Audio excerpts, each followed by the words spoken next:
This is paradise, where the vibe's so nice. Say, whoa. The sign says it all. Welcome to paradise. It's Ritual Revelry Release. Tobago Carnival right here in October. We're in the capital of the island, which is Scarborough, and the stage is almost set for the final day of a weekend of events that was just absolutely spectacular. From the Panis Powder to the Juve to the Mother's Life, and then Midnight Mass in Roxborough. There were so many other activities outside of these events, but today we're going to have the final day, the parade of the bands, the big stage for the Tobago Carnival. Yo, it's yours truly, Sherwin Winchester. Nothing sweeter than to be cognac. And you're tuned into Let's Talk Tobago.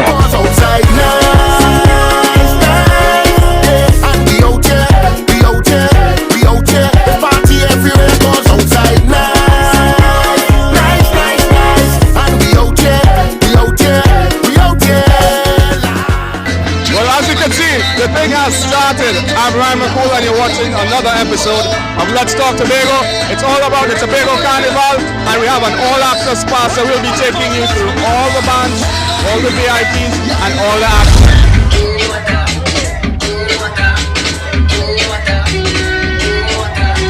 Where are you from? Trinidad is where I live, but I'm originally from the States. Yeah? And how you been enjoying the Tobago Carnival so far? Loving it! Tobago, well done! We're so proud to support our sister island! So we'll see you next year? Absolutely, we be here! And who and you attended the carnival this year? Who did you bring with you?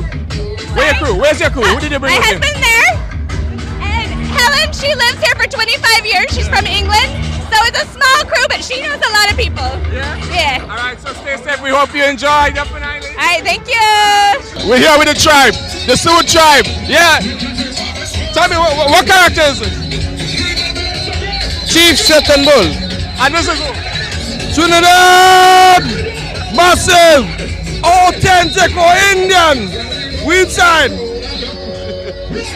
So, how you guys enjoying the Tobago Carnival experience so far? How you been enjoying the Tobago Carnival experience so far? Real good. Real good. And we want more. Every day is enough events. Too much events. We can't live it out. And we is authentic Apache. Different body we are Apaches. So we come to bring authentic. My work. We come to bring this to Tobago, and we want to show Tobago we are more authentic Indian. Whoa, Apache! We scalping! Yeah! So tell us where you're from. Where you guys from? Arima! Trinidad Arima. What other events have you all been attending so far for the Tobago Carnival? Events? We've been in almost all. We love it. We love it. We want more. We want more. Yes. Yeah, for sure. And we have a birthday today. How you doing, darling? Fantastic! First of all, happy birthday for you. This is a wonderful way to celebrate your birthday. Yes, it is. And I haven't played math since I was in third form, so wow. Wow. Well, we wouldn't calculate that. We wouldn't. No, don't. How you find the Tobago Carnival experience has been going so far? For the first time, magnificent. I mean, minor errors, but I mean, it's the first time I am enjoying the experience. I played Juve as well, and it's marvelous, magnificent. What about the volume of people for Juve here? Sorry? The volume of people for Juve. I've never seen that amount of people in Tobago. Yeah, seriously, because it's Tobago Juve on its own. We anticipated an extreme amount of persons would have visited, right? But I don't think we anticipated what we got. I think we were blown away. Yeah, it was amazing. Yeah. We definitely know you're going to enjoy the birthday. So just tell us, if you had to describe Tobago Carnival in one word, how would you say it? Fantastic. And the first crew is just exiting the stage. We have the whole route to go. We're going all the way from Shore Park, going down into Wilson Road, then back on the highway, back down to Lambo, and then back to Shore Park again. It's definitely not one for the swiftest, but one for stamina. And the beauties on the road today. A lot of beautiful masqueraders. I have one on the side of me. Just tell us your name, where you're from. My name is Kathy and Paul, all the way from Miami, Florida. Oh, welcome. So how did you travel so far to come for Tobago's Carnival? Well, to tell the honest truth, I have never played mass yet. After leaving Trinidad almost 35 years and decided to come and do it here. So, It's just absolutely great. Love Tobago, and I will do it again. so let me get this right. This is your carnival debut, your masquerade debut? First time ever in my whole life. And how would you describe it? What would you say in one word? One word, fantastic. I'm hearing that word a lot today. The word for Tobago's carnival is fantastic. Oh, fantastic. Fantastic, that's the word. Yes. So yes. what else you have planned? What have you been doing so far while you've been here for the weekend? Well, I had played Juve, and I went to all the events and stuff like that. I was just loving it, and I will do it all over again. So people coming down, let's just do the Tobago thing. It's great. I don't know the Trinidad experience, but this is really great. Yeah. And what band you represent? What band you playing with today? Fuck Angel.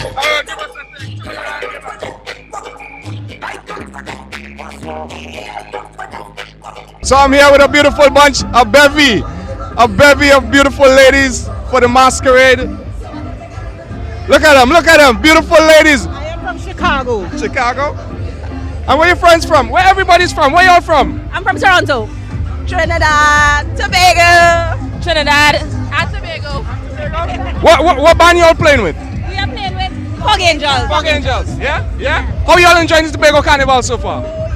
Good weather, good people. The atmosphere is fun. Yes. And we're having a time. I'm gonna ask everybody something. If you was to describe Tobago Carnival in one word, what word would you use? Epic. Niceness. Wonderful. Bacchanal. Sweet. Gosh, well, you hear it. It's all about the ritual, revelry, and release. Check out the beautiful ladies. Look at the beautiful ladies. Grace and class over the way.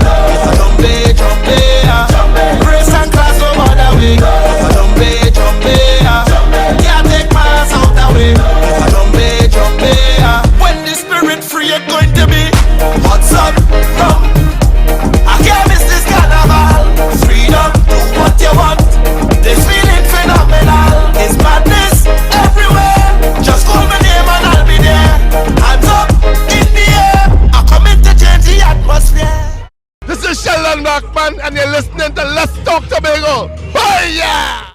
Tell us who you're representing. This is Space Carnival. The presentation is the Treasure of Space Side, and the sections are Kenza, which is the blue one, which is the brief. Then this is the Babasu, which is the Bird of Paradise, and then we have a ZZ, which is the Space Side Water Wheel. So those are the treasures of Space Side that we are representing today. Yeah. So I mean, the Tobago Carnival start the October, the thing going nice. How you find it going? Well, I love it. I have been at every party. If you watch my heart, real bands and things. Real bands. She's the ultimate fetter, the ultimate fetter. If you want to describe Tobago Carnival in one word, how would you describe it? I say Tobago Carnival is beautiful because if you go to a party, you do Juve, do mass, immediately after you can go straight to the beach. And not many carnivals you can do that. So let's be amazing, fire blazing. We're so carrying the one that we get on bad in here. I want you to jam on somebody now, hold on somebody now, keep them company. I want you to jam on somebody now, hold on somebody now, make them your family. Together let me mash up the waist and dance. Let me rock up the waist and dance. Together let me mash up the waist and Yes, folks, it's Tobago Carnival, and look who it is. The man himself, Gypsy. Welcome to the island. Thank you very much. It's a pleasure being here. I must say I love your jersey. Well, I love it too. And it was given to me by the Carnival Committee of Tobago. So I really appreciate it. Oh, wonderful. So I mean, the Tobago Carnival thing is today's the last day of events. How has been the experience has been for you so far? What do you think about it? It has been very good, and I like what I'm seeing. It's the first time we are having it, and anything that you're doing for the first time, you would have some sort of, fixing some sort of problems in it, but it is nothing that is insurmountable. We can in fact fix it, and I'm sure that we will fix it. And I'm sure that by next year, Carnival, we will be a little better than we are this year. But I really want to see a standalone Tobago Carnival blossoming. All right, so As we're standing right now, we're actually standing on the stage in the sea. One of the innovative things that they came about to actually accommodate and facilitate the carnival. What do you think about the stage? I think that this is fantastic. I don't know what permit they didn't get to do it or whatever, but I don't see anything wrong with doing this. This is doing absolutely nothing to the original stones that was here and protecting our beach from the erosion. This is fantastic and it is used for our carnival. It adds to the ambience of what Tobago Carnival is because nowhere else I've ever been have a stage like this. And I like it. I want to say this is one of the innovations that I like very much. And I hope that whatever has to be done, it is done and this can be enhanced in one way or the other. But I really love it. Now, we all know that Gypsy is a man of many words and he could pull it out his pocket at any point in time, magically. But I'm going to ask you just for one word to describe this Tobago October Carnival. Well, let me tell you, you're asking the right person because me, single-handedly, for the last 30 years of my life and more, I have been fighting for Tobago to have a standalone carnival. So my one word for this, great. Come by me, and we having a ball. Come by me, and we ready to party. Cause the carnival sweet like Tobago, the condensed milk in the cocoa. The girl them hot like flambo and bad like Rambo. Right now they're whining down low. The carnival sweet like Tobago.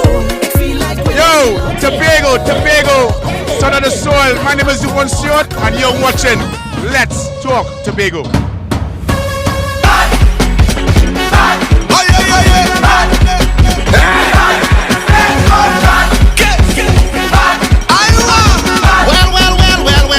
When I went to Panorama, the stage was good. I come back for the Maastra, the stage was good. Even for Kiddies Carnival, the stage was nice. A paradise. It was a paradise. But when I come back on Carnival Day, When you see that, you know it's Tobago Carnival. With me, I have the president of Tobago, Mrs. Beverly Ramsey. How are you doing? I am excited. It's an ecstatic moment for us here in Tobago. Yeah, definitely. It's a movie. I've been saying it. Everybody's been saying it's so fantastic. Yes, it is. It is. I am in full support of the Tobago Carnival because festivals are impactful socially and financially. So when you say Tobago Carnival, Tobago is behind it 100%. Yeah. Well, it all kicked off with the pan and powder on Friday. How was that for you? That too was a movie. Listen, it was great. And that provides an opportunity for the resurgence of community steel bands here in Tobago. And I want to commend the Tobago region, Salisha James and her team, for putting on an excellent production. I am here today and I can tell you, I'm just releasing from the stress, getting ready to get into the mother of all carnivals next year in Trinidad and Tobago. Yeah, the long marathon is upon us, right. especially for the pan bands. Yes, definitely. As you know, we say in NCC that we start the carnival and we end the carnival, which is the alpha and the omega. That's right. That's right. So you heard it right there from the president of Tobago. Oh, what he said to Tobago Carnival is a what? It's a movie? It's a movie unfolding before us at this moment. Look what's going on. I have never seen no massive type costumes in Tobago before. Yeah, this is beautiful. Because we have our own space, then we can improve on our product, and that is really, really good for the island. And it also shows that you could do so much when you unite. That's right, it shows so much. Trinidad and Tobago is one. Trinidad is our closest tourism market, and they are here in their numbers, and we want to thank Trinidad for the support that they are giving to Tobago Carnival. We are one, Trinidad and Tobago. Hey, if you didn't know, Tobago is full of legends. We have birthed so many legends, and I have one of them on the side of me, my big brother, Mr. Devon Stewart, the greatest composer, pan arranger in the entire world, the history. Oh my gosh, if I start to give you all the accolades on this man, we wouldn't have enough time in this half an hour. Mr. Hey, man. Welcome to the, welcome back home. Bless it. It's a pleasure to be back home. You know the old people say, never ever damn the bridge you cross to where you reach, and coming back home to see this epic event unfold to be what I am so proud to see. Tobago just need to continue believing in what they have, continue to embrace the change and the evolution that is around. And this is just a great initiative to make us one as a people here in Tobago, and I'm really, really proud of what I'm seeing, man. The mass, the calypso, the pan, the revelry, the juve, the drinks, the foreign-based people coming back home, Duvon Stewart coming back home. It's really, really nice, really, really nice, and I'm really enjoying this, really, yeah, man. Having you back home is like the icing on the cake to this event. We couldn't have this exceptional Tobago Carnival. Look at that, look at that. Yo, this is epic. Tobago 2023. Don't forget the place to be right here. Somebody now. Don't mind her looking like the scarecrow amongst the Spartans, you know. My brothers are never in Mosey. And we have here Mosey and Remy from Tobago. Guys, how are you enjoying Tobago Carnival? The carnival, magnificent. I am having a time, right? I will be back next year as per usual. I will participate over and over again. One of the best. No, here what I'm telling you all, right? These guys are what you call delinquent masqueraders. What band you all playing with? Jade. And what band is this? Arcadia. And where your band? Where my band? Yeah. It's some episode. And what are you doing here? It's for everybody. Carnival is for we, you know. Carnival is for we. So if you were to describe the Tobago Carnival in one word, what word would you use for them? Epic. Epic. Yeah. And what you had to say to the people out there who are missing this epic occasion today? Don't let it happen to you again.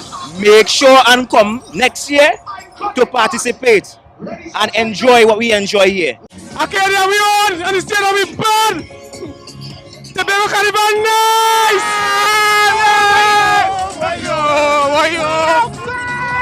Outside, nice! Right now we have the masqueraders. What band you representing? I'm with Arcadia. All I want to say is Tobago Carnival is here to stay, and I want to see the brand we're bringing. Next year it will be better, and I invite everybody from all over the world to come here and play in Tobago Carnival. And the brand is iconic and Arcadia must! So we're still in Scarborough, we're still on the stage at the sea, and next to me we have the legendary Chinese laundry. Listen, it's a true pleasure and honor to meet you, man. True pleasure. Boy, the pleasure is all mine and the honor is mine to greet with you under the Welcome to Paradise banner. Tobago Carnival. Beautifulness. What do you think about it so far? I mean, boy, this is the best jump off you could think of. This could only climb to higher and dizzying heights, but you see the start here? Incredible. Nothing better than this, nothing sweeter than Tobagonian. You know that? Here ain't that nothing sweeter. So tell me, what band you playing with? I see a man on the side here, so like he come to. What's your band? You see what that? Tell you. Arcadia, what do you mean? What's your Sweeter than to be Arcadian. Tiba! Yeah, you have a Tiba Dillion, the band leader here. How was the experience been with you? I mean, looking at the band is wonderful. Well, I want to say this, right? As a young man in the industry, sometimes I need a little push. This guy right by my left here, every time I call him, he say, yo, I have your back. No matter what. And I'm telling you, this is the big of potential. This is the best first year I've ever seen any carnival around the world. Look at the colors, look at the costumes, look at the quality, look at the production. I'm telling you, Tobago, we are in a good place. And it can't get worse than this. According to my partner here, it has to get better or greater. But me, I have Castan Cupid, Mr. Daniel Vincent. Listen, Tobago boys, you know.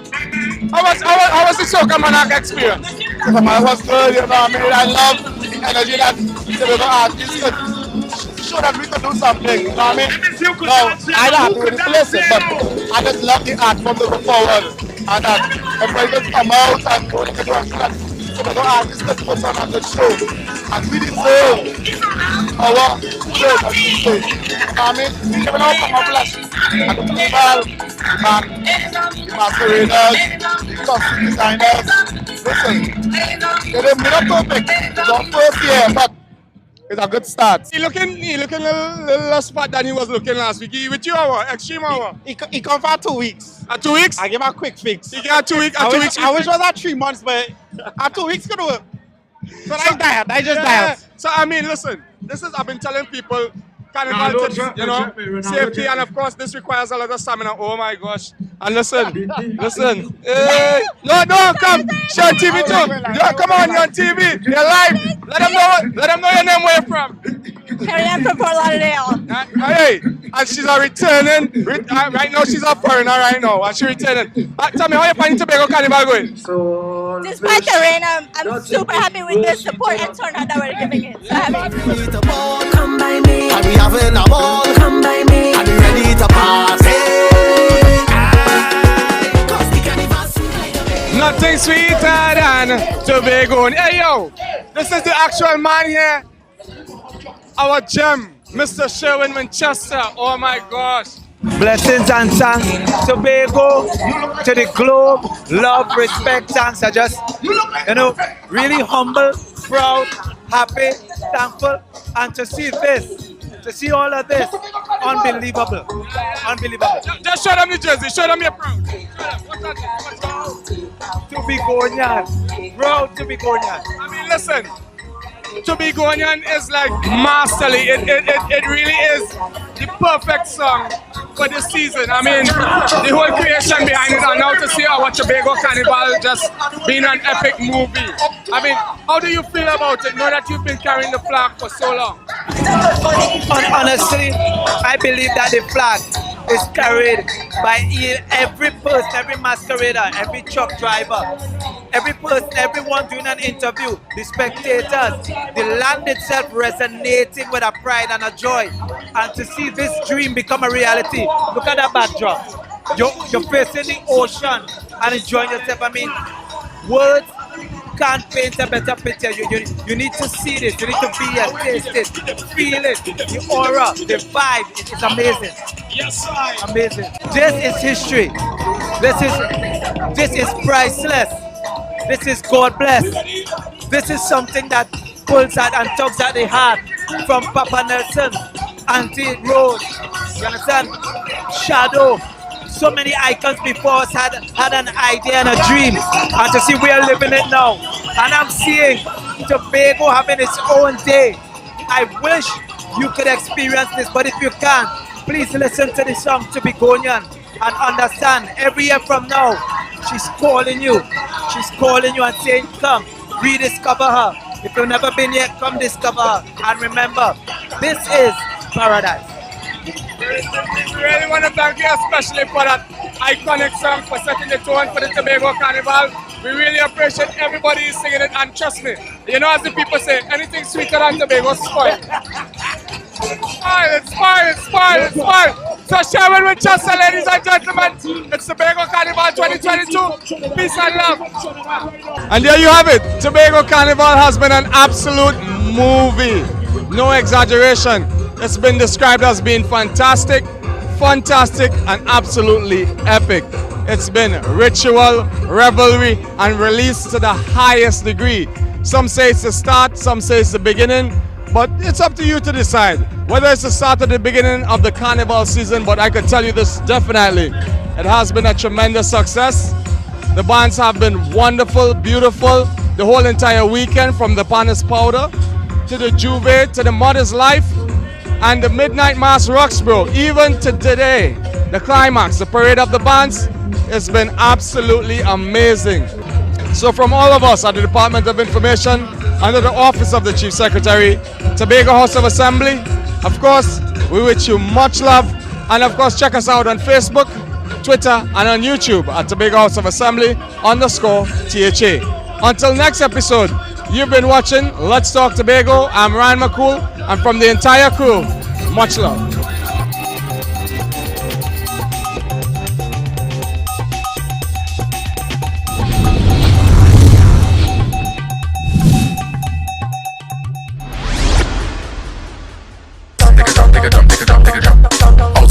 Tobago's October Carnival brought thousands of people to the island.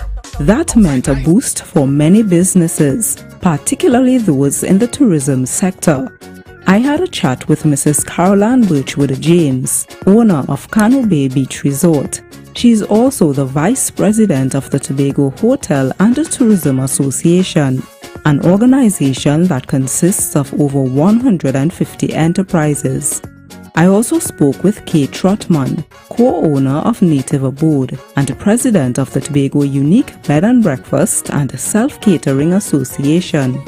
That association has just over 50 members.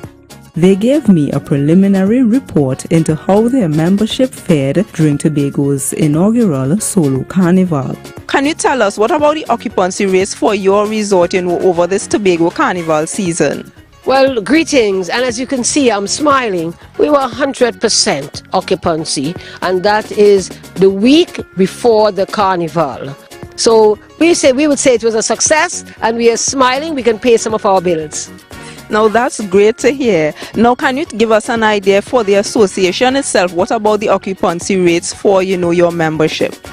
Well, on Thursday afternoon, we did a poll with our members, and it was 85% occupancy. That means our rooms 85% filled.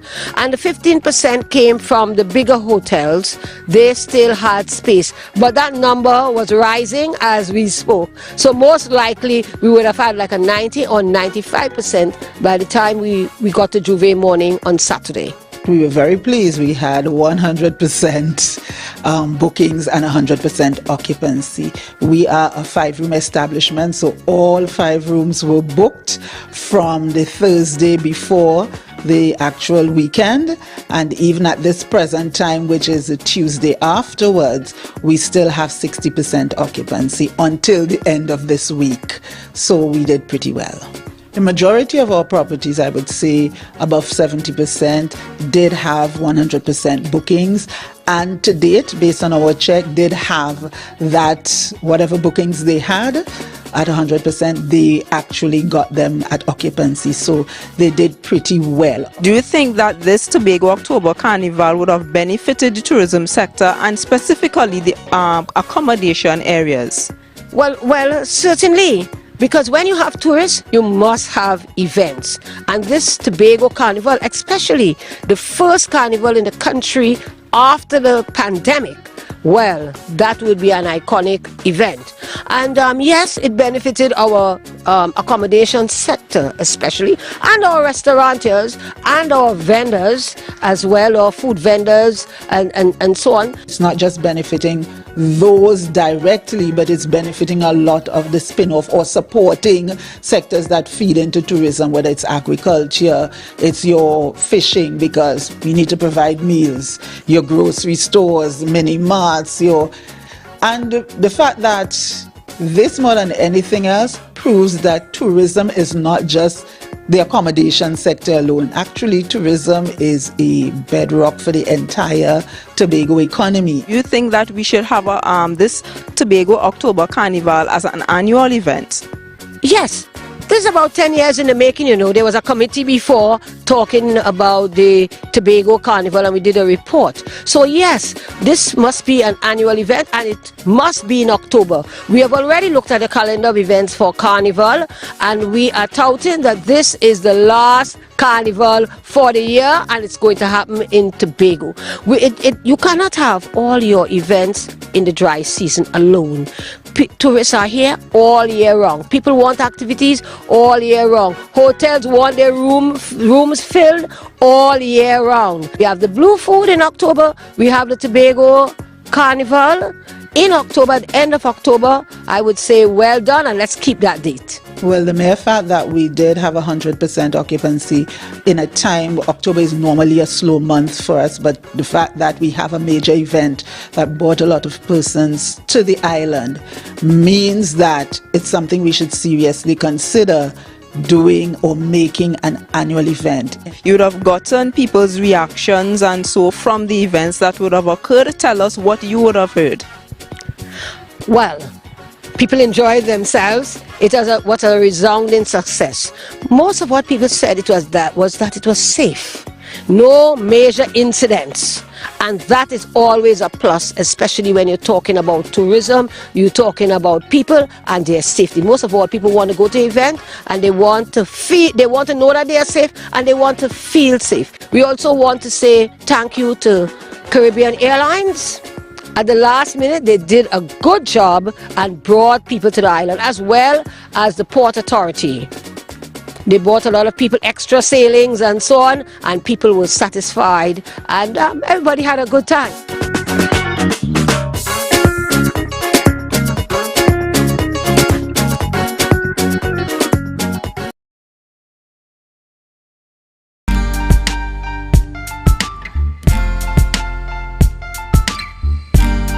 Put a smile on your face when you're moving from place to place. Good morning, good morning, morning, good morning, morning. Good morning, viewers, and welcome to the Tobago Updates morning show, coming to you here live from the Port Mall in Scarborough. As we continue to give God thanks for life, I am Julian Skeet. And I am Maria Richardson George, and this is the day that the Lord has made, and we will rejoice and be glad in it. Good morning to Tobago, good morning Trinidad, those of you in the Caribbean, and those of you viewing us on the live. Good Monday morning to you. Julian, how are you today? It's the Monday after quite hopefully a relaxing weekend. Yes, what we'd call quite a long weekend. Not so much relaxing, quite active indeed, but we continue to be very grateful at that, very importantly, as we, as I say, God has brought me through it. You made it. It was a full weekend indeed. We actually had the hosting in Tobago on a Saturday of what would have been the closing of the Credit Union Month celebration. Yes, we saw that happening. As was customary, Credit Union Month started in October, where there would have been, the opening, Sports and Family Day, awards and so on. And it's customary that the closing ceremony will normally take place in Tobago on the final weekend in October. However, due to the introduction of the Tobago Carnival, you had a situation where there had to be a shift. A shift back, so to speak, to this first weekend in November, and quite good at that.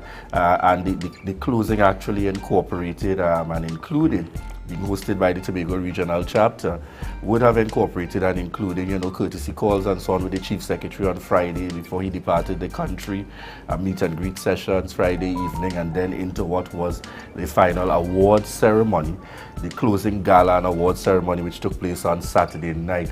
So quite a full, and then some follow-up activities, initiatives on Sunday. So quite a full weekend. Happy to hear. I mean, that's the reason you seem a little bit tired this morning. I mean, with all that, the weekend was made to relax, The weekend was really made to relax. And if you don't get it, sometimes if you don't get it over the weekend, it's really hard to push on a Monday morning. Correct.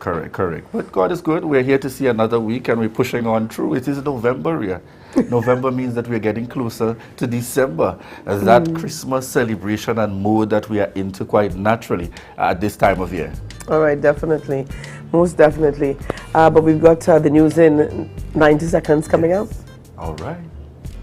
Thank you, Julian and Ria. I am Candace Jackson, and here is your news in 90 seconds for Monday, 7th November 2022.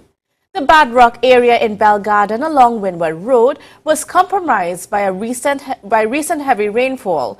The Division of Infrastructure, Quarries and Urban Development assessed the area and determined that the road be closed to regular vehicular traffic.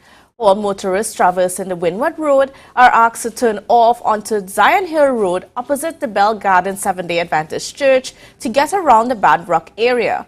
However, larger vehicles will be permitted to travel through Bad Rock. It remains unclear how long this arrangement will be in place, but the division promised they are working to restore full use of the road in the shortest possible time frame. The capital of Paradise returned over the weekend with its biggest catch yet.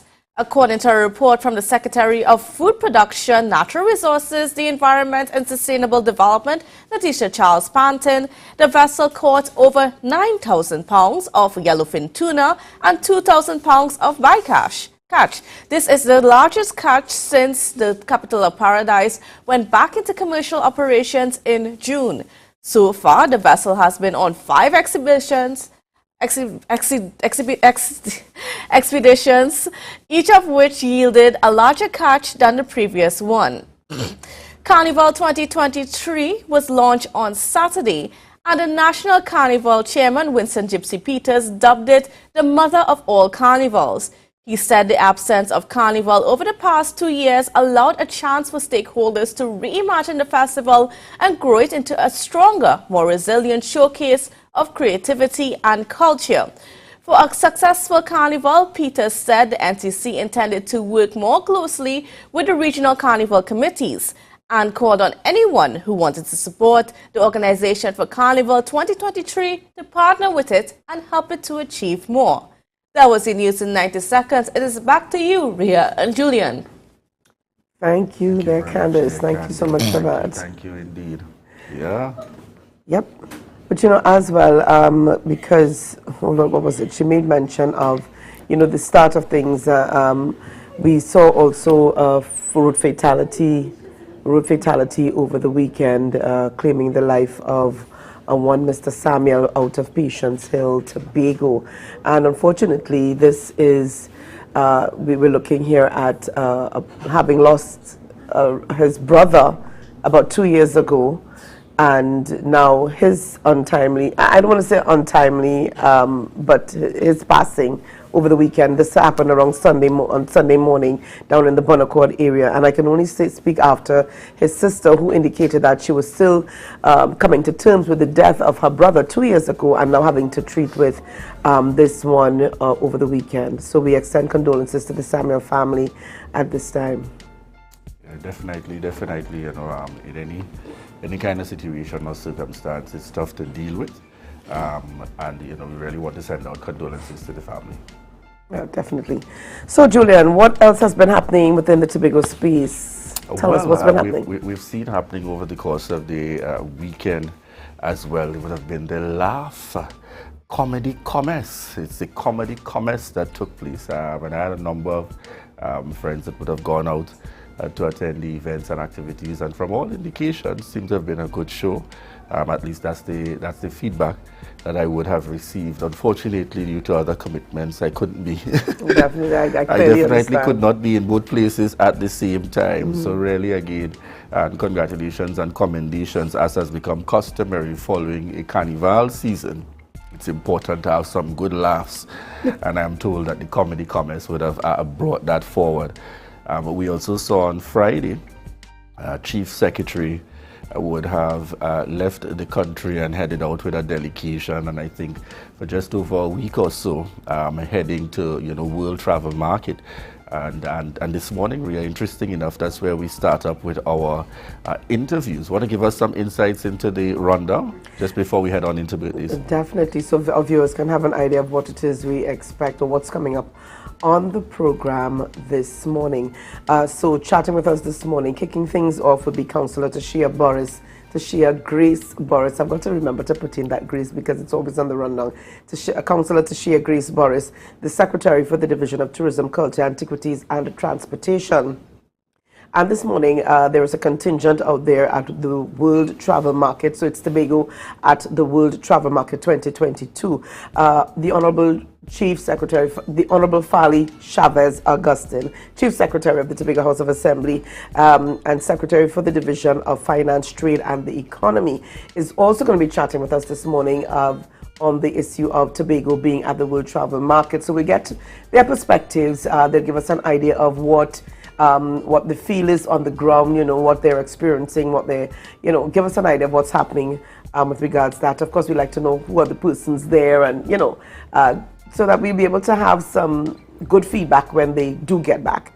And closing us off this morning, Xavier Edwards is going to be on the program along with Leroy George, and it's about the Tobago Writers Guild reading on a full moon. So they're going to be chatting with us this morning on that. So that's what the program looks like. Yeah, so we got a full morning in store, and at this point we prepare to head on into our birthday celebrations this morning. Got some birthdays on the lineup this morning.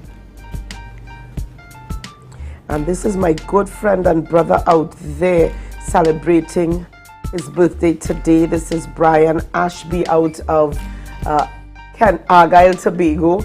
You talk about a sweetheart man. This is a sweetheart man.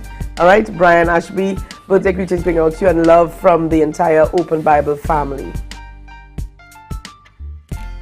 All right, we're sending birthday shout-outs to Keston Hernandez. Keston Hernandez, want to wish you a happy birthday coming from the Tobago Updates family. Afia Scott, birthday greetings going out to you this morning, and love from the Tobago Updates family. Yes, and I want to send my own very greetings out to Afia. All right, wishing you a happy, happy one. We're going to start this celebration in another place. All right, we're sending birthday shout-outs to Carrie Millington. Carrie Millington, we want to wish you a happy, happy birthday and God's continued blessings. My very good friend out there, Kemba Atkins, celebrated her birthday yesterday. So belated birthday greetings going out to you, Kemba. Trust that you had a great one, Trevor. Happy, happy birthday, Kemba. All right, and we're sending birthday greetings out to Belinda Dillon Duncan. And if you were in my school days at all, we know her as Miss Dillon. That's right. All right, wishing you a happy, happy birthday, Miss Dillon, and God's continued blessings. But also one of those women that we looked up to as teenagers. Certainly an example. She still is an example to many, many, many women. Most definitely. And we have on screen with us, yes, Marisha Woods. Marisha Woods, many certainly would know her in the credit union movement.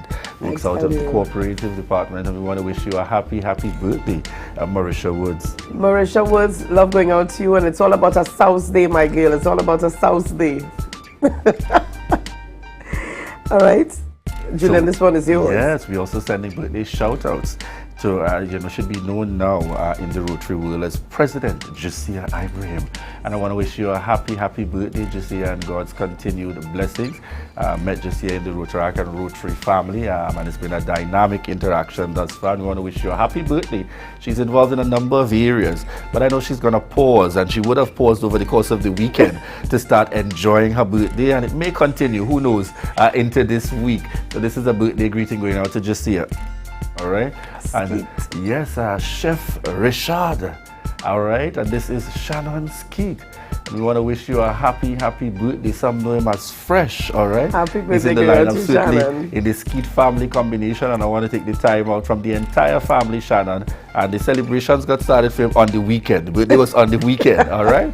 Keeping it fresh indeed, and you must know Chef, all right, associated with Richards, and we want to wish you a happy, happy birthday, Shannon Skeet. All right. Really, really lovely young man indeed. Beautiful person. All right, so yes, Julian. I have one of our viewers saying, don't rush November. Don't rush November at all. You need to take your time, slide into I November. suspect it's that kind of month and their kind of month and so on. Don't rush November at all. Let me make sure I take it easy. We also want to send a belated birthday shout out. And this is coming from Shala Ramsey Roberts on the live with us this morning. And she's sending a happy belated birthday to her mom, Pamela Ramsey Pantin, a.k.a. Sister Pam. Sister Pam celebrated yesterday. All right, and Sister Pam, we want to wish you a happy, happy birthday coming from Shala Ramsey Roberts and the entire family. And we're also sending out our very own greetings here from the Tobago Updates family. All right. All right, viewers. And this morning, Rhea, you're not going to pause just before we head out to the break. Tell us. Yes, a shirt and blazer this morning, courtesy Checkpoint. And that's Checkpoint located at Upper Main Street in Scarborough, 639-5148. That's 639-5148. And Checkpoint caters to your every needs. Boys going right up to men. And as I say, when you get a chance to go to the store, it's about an experience. It's not just about walking in, get something and run out. It's about an experience there at Checkpoint. So remember to connect with Checkpoint located at Upper Main Street in Scarborough at 639-5148. All right, as well, very quickly here. Here Sanctuary, thank you. Good morning to Here Sanctuary. House of Norma, good morning to Joyce Fashion. And as well, I just forgot. I get it. Yeah, Rhea is having a moment there. I am indeed. But viewers, we want to just thank my you. size. Thank you. Good morning. Just my size. And they've got their craft corner. Let me just put in here. They've got their craft corner. You've got to visit the craft corner this morning. It was just one of those moments. Visit their craft corner at Just My Size, okay? And you can get all of your creative Christmas ideas to decorate your home, your bedroom, bathroom, etc. So yeah, just put that in. I suspect, apparently we had a long weekend, folks. It's okay. She had a long weekend as well. So we're going to give her that quick break. Andrea, I think we also have a quick announcement that I would have seen the release for as an advisory to parents of, I think it's Speyside High School. Yes. To the parents of Speyside High School. Just in case, and by now you should know, but we're still going to put the information out there that, of course, the inclement weather has caused and made certain areas of Speyside High School unusable. As a result, the Division of Education, Research and Technology has taken the decision to close this institution today, Monday, the 7th of November, 2022, to undertake cleanup operations. School will resume on Tuesday, the 8th of November, 2022. The school resumes on Tuesday, the 8th of November, 2022. And I've just captioned a summary there of the release sent out by Speyside High School. Respectfully, Acting Principal Verna Davidson. So just a reminder to persons, be mindful there's no school today at Speyside High, and school resumes tomorrow, Tuesday, the 8th of November. Viewers, we want to continue to thank you for the love and support here for the Tobago Updates Morning Show. We've got a birthday to slip in really quickly here, and this is Dr. Ria Marcano. Dr. Ria Marcano celebrating her birthday. So Dr. Ria, love going out to you this morning from Ray and Liz Richardson and from Elton Richardson and family and the Tobago Updates family. Love going out to you today. Have a great one. All right, thank you so much, viewers. And we're in that period. Feel free to send us some information, your images. We're in that graduation period where we're seeing Tobago excellence. All right, and we'll be highlighting a few persons as we go along in this month of November. Viewers, we want to thank you so much, those of you joining us via TV, those of you joining us via radio, and those of you connecting with us online. Thank you so much for choosing the Tobago Updates Morning Show. And this is your opportunity to share the live, share the live, share the live. MI4 Security Services Company is the most advanced security service in Tobago. Ask about our cash in transit service. It's safe, risk-free, reliable, and timely. We provide safe banking delivery for all business types and sizes with highly trained staff, 24/7 monitoring, coordinated emergency response, and a well-maintained fleet of armored vehicles. Contact us at 660-7723 or visit our website at www.mi4securitytt.com to sign up today.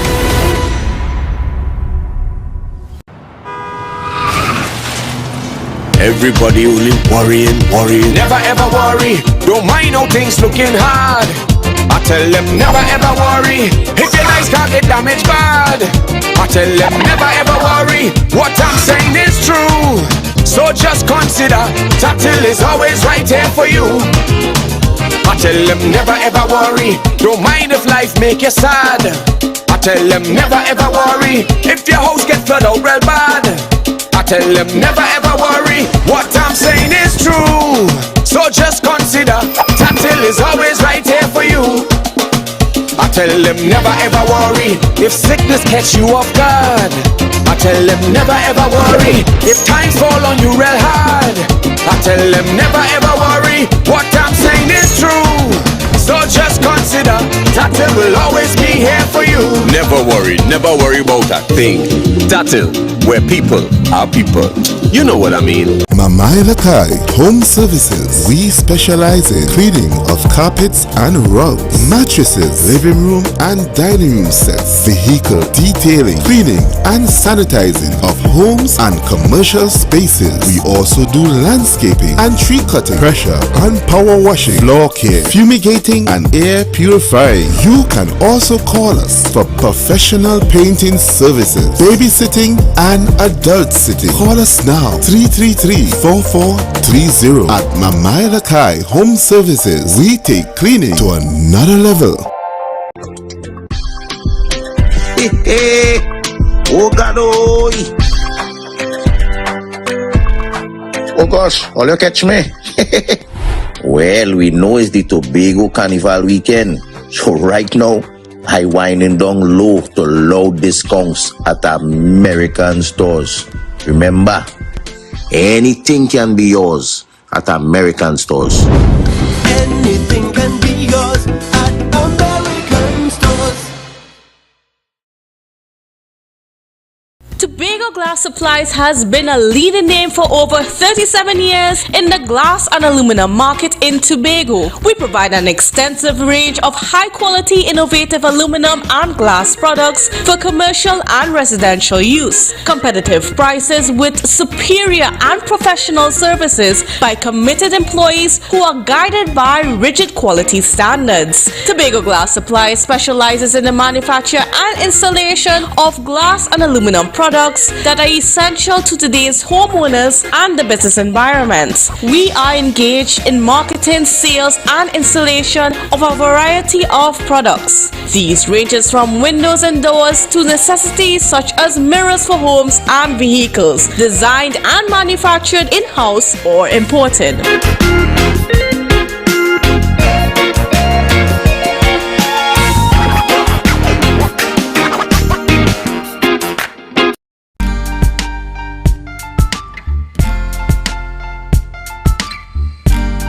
Put a smile on your face when you're moving from place to place. Good morning, good morning, morning, good morning, morning. Good morning, viewers, and welcome back to the Tobago Updates morning show, coming to you here live from the Port Mall in Scarborough. It is 7:23 a.m. and we want to thank each and every one of you continuing to connect with us here this morning. All right. Well, Julian, at this time, just before we get into our interview, I want to take the opportunity this morning to extend condolences this morning to the Lyons family on the passing of Christopher Lyons, underwriter, life underwriter attached to Tatil this morning, who passed away yesterday morning. So I take the opportunity this morning to send out God's peace to his wife, his children, the entire Wesleyan family, Brother Chris, Uncle Chris, persons know him as Mr. Lyons. He had been ailing for some time, but yesterday morning he went home. He really went home. So again, God's peace and God's strength to the family at this time. Yes, certainly want to also take the opportunity to extend my condolences to the family. As I said, Ria, this is always a very tough time, a very challenging time, especially when it's, I don't know, are you ever really able to prepare for it, even if you know, I'm just thinking of my own experience, even if you know someone isn't well, it's still something that you don't necessarily, or you're not able to prepare for. So we want to send out even my very own condolences from my family to the Lyons family at this time. Ria, who are we heading into in this first segment this morning? Well, we understand that the chief is on with us at this time. Chief Augustine is on with us, and we are chatting with the chief this morning from London at the World Travel Market 2022. Good morning and welcome to Chief Augustine. Good morning, good morning. Yes, good morning, good morning. I hope you can hear me. We're hearing you. Above in the background. I'm actually here at Excel London for the World Travel Market along with a team from the Tobago House of Assembly. We also have some people here. We have Trinidad also represented. Trinidad is back for the first time in some years. And here at Excel, it's unbelievable the amount of individuals that are present. We literally have hundreds of booths, companies, countries represented. And while here, over the next couple of days, on average, every day we have about 20 meetings per day. So I'm just rushing in to say hi to you because I did 2 already for the morning. It's now 11:25 a.m. here in London.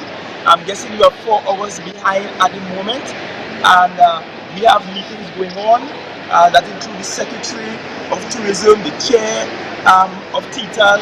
We have other experts in the room, and we met this morning, for example, with one of our main travel agencies here in London. We also met with Sport 5 as another example. And Sport 5 broadcasts all the Premier League games, NBA games, sports, a variety of sports, so over 1.6 billion people in Europe alone.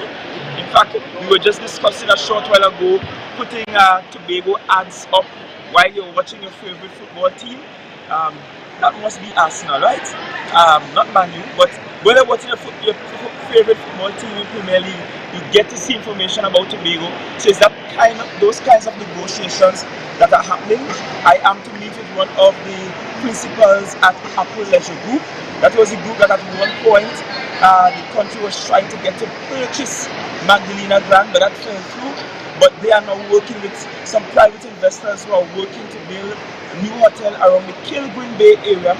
And so essentially over the next couple of days, we will just be meeting with players from the tourism industry, negotiating, trying to make deals for Tobago, trying to get some investments to come Tobago way by way of hotel development, trying to get more visitors to the island, get the uptick in the numbers going, try to increase airlift and get more airlines coming from different destinations around the world, trying to get sponsors, trying to also see if we could market Tobago, which for the most part has been, undiscovered, unspoiled, as we say, and of course untouched.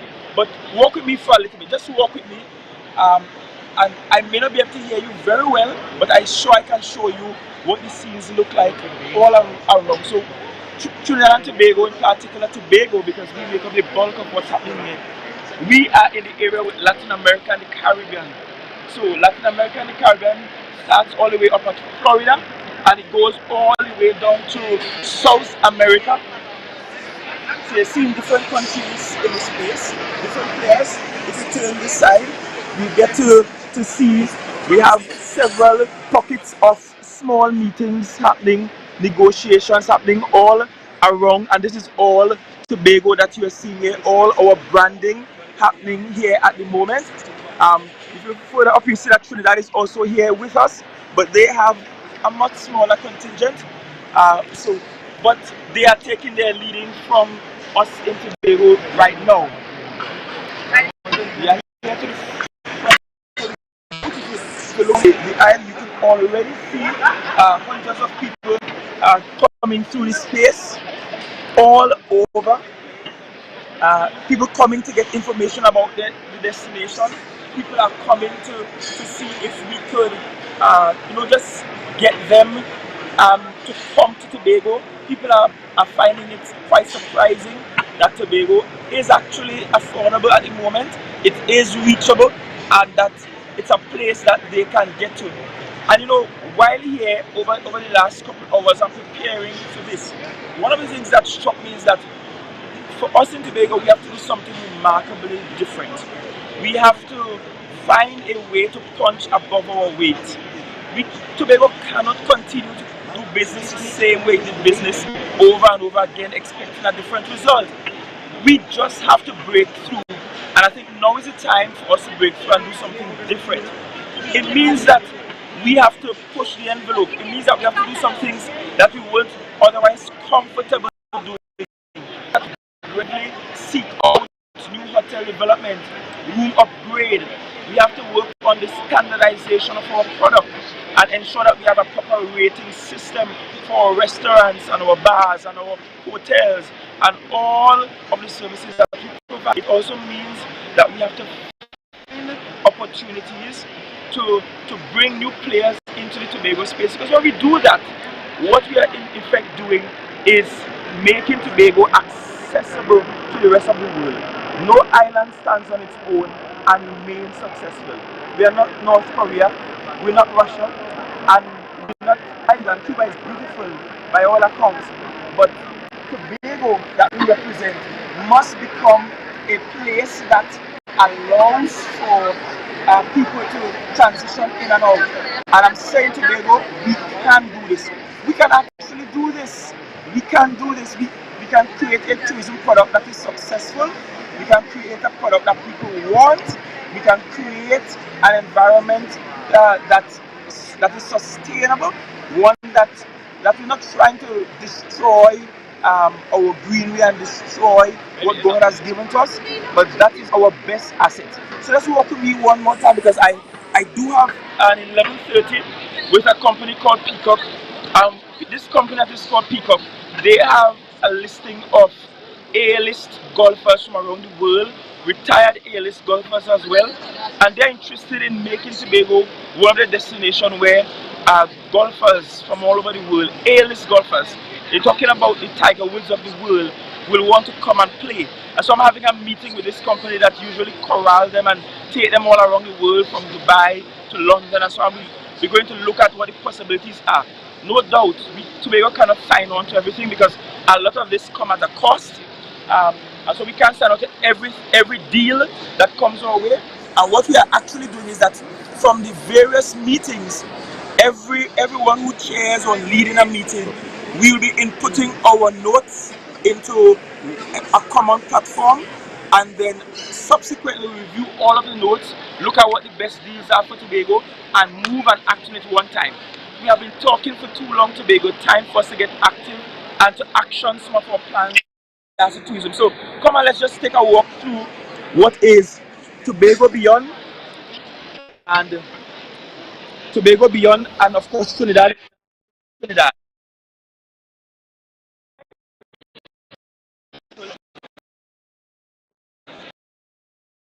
All right, so Okay. yes, we have a bit of a freeze there. We're trying to ensure that we have to get back Chief on the line, Chief Secretary, the Honorable Fali Chavez Agustin, out there in the UK, in London, leading the contingent. Very interesting at that. The conversations have already started in relation to, possible deals and so on, connections. I saw him make mention in relation to golf as one of those areas, looking into the tourism aspect, or probably one may say some elements of sport tourism to bring you to Tobago. Chief Secretary? Yes, I'm hearing you. I'm hearing you still. All right, great. And we So just now we showing see you, that you're taking us through these are the booths within the Tobago space. This is within the Trinidad and Tobago space, yes. So we have several local hotels for children, and these hotels pay their way here so that they can come and promote what we have.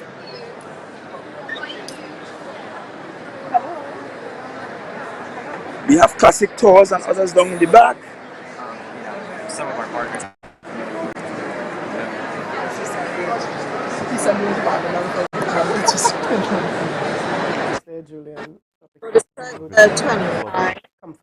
Mount Irving is here, Grafton is here as well. We have some of the top companies here, like Ted Sunshine, present, and they are all in this space.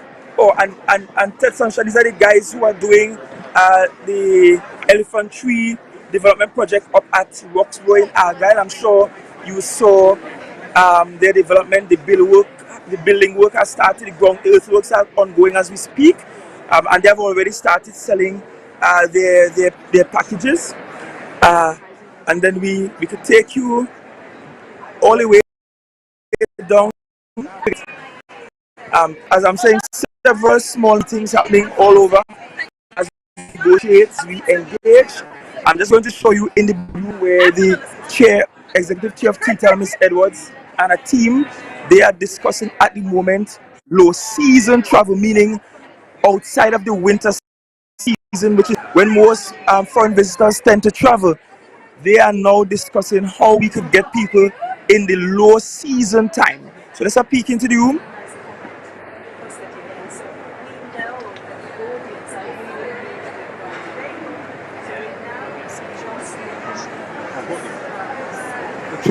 That was naturally going to be what would be the follow-up. We're seeing a number of the hotels, a number of these initiatives to really build out and support Tobago. Any upcoming or direct discussions we expect to see happening in relation to airlift and bringing these persons to the island?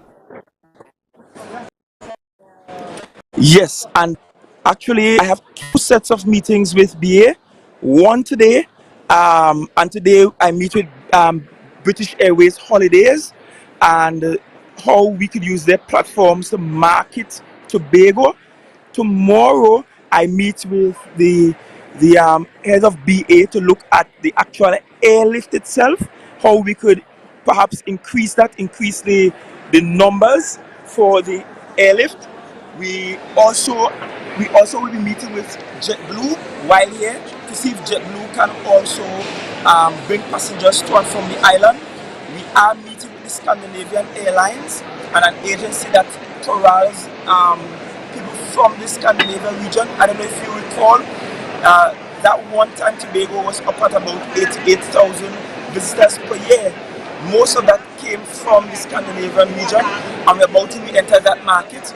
We already announced that in this month of November, we should have the Condor back on stream, and Condor has already seen well over 1,000 people booking tickets on their online platform to get to Tobago. One of the things that we have to work on is the connectivity between Trinidad and Tobago. Because while we wait on a new terminal to be constructed, which will facilitate a lot more international flights, we have to be able to connect effortlessly to Trinidad, through which most flights come at the moment. And secondly, we have to have connectivity to the rest of the Caribbean. That's a no-brainer. If it is, we have Grenada right next door, Barbados right next door. Barbados has excellent golfing. You're talking about the possibility of synergies with other small Caribbean islands so that we can have that connectivity going. So yes, several things we have to do at the same time. We have to get the additional hotel rooms, improve the rooms we have. We have to hammer down on this thing called sustainable development and secure the environment as we have it. We have to also improve on the airlift. We have to improve on ground transportation and the transportation network around the island. We have to improve the actual visitor sites, the tourism sites that we have. So our forts, our waterfall, our beaches, we have to improve on those, ensure that they have good quality. But the problem that we have had is that we have had exhibitions like this. We have come and shown ourselves to be the best in the world, and then we refuse to take action after, or we are fearful about taking the right actions after. This time around, come hell or high water, we have to take the necessary actions, even if it means we have to drag some people kicking and screaming to that place where we take the right actions in ensuring that that we can have benefit to the island's economy. Because, and I want to explain this to you quickly because I'm slightly behind for my next meeting. But here is what we need to understand. Number one, at the moment, the pivotal part of the Tobago economy is the Tobago House of Assembly. The THA is the largest business, the largest spender, the mover, the everything in the economy. That is not healthy, nor is that sustainable for any economy. We have to develop the private sector. If you develop the private sector, you're talking about more jobs, you're talking about better paying jobs, you're talking about a competitive economy with a competitive industry. And so we cannot keep doing business the same way we have done over and over again. We have to move our numbers to higher levels. We just have to put in the work. And so this time, I assure you, I've already indicated to Secretary Boris and the Assistant Secretary that I don't want the old talk. And I said it to Mr. I don't want the old talk. We're here, we're meeting the right players, we're making the deals, we get back home, let's action the things. Let's get this place moving so that we could have a beehive of economic activity going. I know at some point later today, you may speak. Hey, where are you going? Good to see you. How are you? I'm fine. How are you? Glad to see you here. Yes, man. Oh, this is one of my Castara folks. So you know, I represent Castara. So he's one of those that have small Airbnbs in Castara and so on. And the local tourism association. And local tourism association. Supporting the local green the Castara Tourism Development Agency. This is our man. Yes, so this is our man. Everybody's here, and we are going to ensure that the kind of successes that we have in Castara, we can replicate it all around the island. That's it. Everything you said is true. Is that right? Yes, good to see you again, man. Good to see you. Yes. Everything is good. Oh, yes, I shall miss you. I just came in. One of his Castara friends. So at this point, I know that we also have online with us Secretary for the Division of Tourism, Culture and Antiquities, all right, and Transportation, Secretary Tashia Grace Boris. Good morning to you. Good morning, Julian, and good morning, Ria. Good morning, Tobago. All right, and I'm sure. World Travel Market. And I'm sure you would have noted the chief just went straight on into Castara literally and dropped it in your lap to continue. Yes. All right. So as we continue the conversation here this morning, I know Chief spoke to a number of upcoming meetings that will be taking place in relation to airlift and so on. Your take thus far as the World Travel Market gets underway with the contingent out there representing Tobago? Well, certainly we are happy to be here at World Travel Market once again after COVID. Last 2 years did not allow us the opportunity to showcase Destination Tobago to the rest of the world. I can say that the team at the tourism agency has done an excellent job in curating a very robust list of meetings for us to partake in over the next 3 days. In fact, we have over 56 meetings to attend with various stakeholders from across the sector, inclusive of tour operators, sports companies, persons who have marketing companies who are interested in selling brand Tobago to the rest of the world, so that we would have a number of meetings on the agenda that would ensure that when we come away from World Travel Market, we can say that we have a very solid platform on which to build the revitalization of our tourism sector going forward. The name of the game at this time is innovation and evolution, and just my first thoughts being here for the first time is when you look at the amount, the booths, the quality of the booths that other destinations have on their display, you realize that marketing spend is in the region of hundreds of thousands, almost millions of dollars. And when we look at what Tobago spends on marketing, it means that in order for us to break through the noise, in order for us to remain relevant and remain to the front of the minds of persons, that we have to make some significant investments in marketing. World Travel Market is that type of marketplace that brings a number of tour operators into the same space, not just tour operators from the UK market, which is our largest international source market, but a number of tour operators from around the world. It means that Tobago has to now seriously consider how are we breaking into these new markets that we may not have given attention to in the past. How are we able to attract airlift into the island to ensure that we get a diverse range of persons visiting and enjoying the things that make Tobago unique and unspoiled and undiscovered? How do we ensure that we get the kind of hotel invest that would make those investments into more airlift, more direct airlift into the island, redound to the benefits that they need to? And how do we certainly build out the tourism sector as a main pillar of our private sector, so that the THA doesn't have to bear the burden of employing the most amount of persons on the island, but now they can depend on the tourism sector to be a resilient pillar of our economy and ensure that we can provide some jobs that could ensure that we could pay a comfortable wage to persons, that they can ensure that persons who have a passion for the sector most certainly gravitate towards the sector, because the opportunities are available there. So I mean, it's a huge opportunity, I think, for Tobago to now grasp all the advantages that could come from us participating in markets like World Travel Market, and I'm excited for the possibilities over the next few days. Yeah, Councillor, what would be one of those areas that already you see, being able to make an impact on in Tobago? You're out there. This is probably, I think this is your first World Travel Market, if I'm not mistaken. Yes? Yes. All right, and already I know the ideas are swarming around.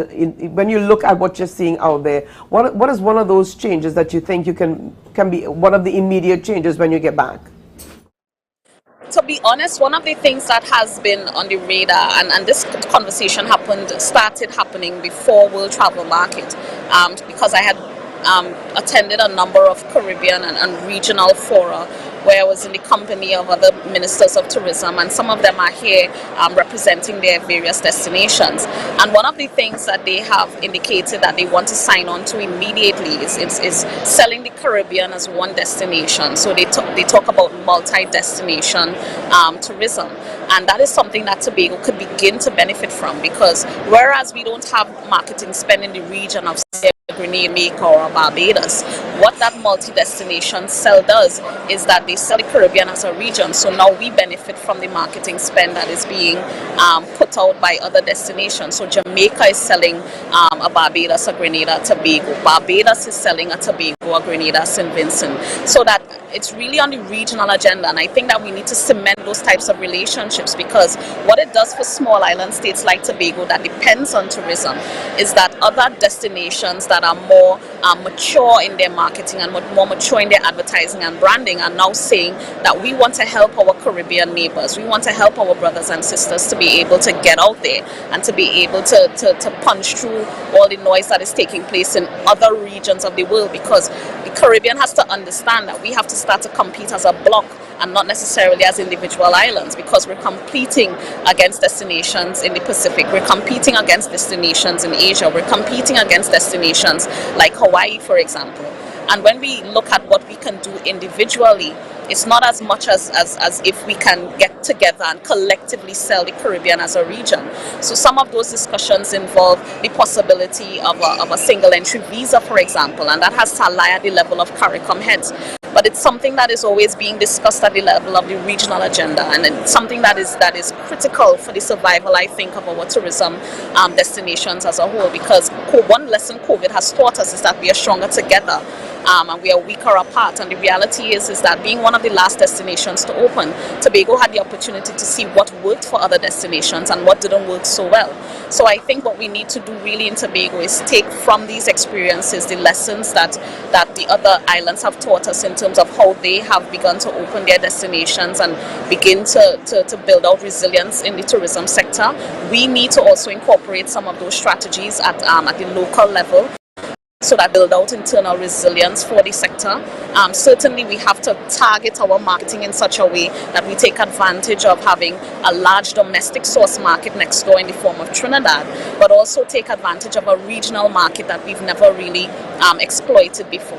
So in having these meetings and meeting with our fellow Caribbean counterparts, I think what has to happen is that we have to strengthen those relationships and ensure that Tobago now has those direct connections, whether it be via Grenada, via Barbados, via Jamaica, via other Caribbean islands. We have some work to do with respect to our national airline, and also seek to have some regional partnerships being formulated so that we have airlift and we have the kind of capacity coming into the island from a domestic standpoint, from a regional standpoint, from an international standpoint. And that would be high on my list of things to do.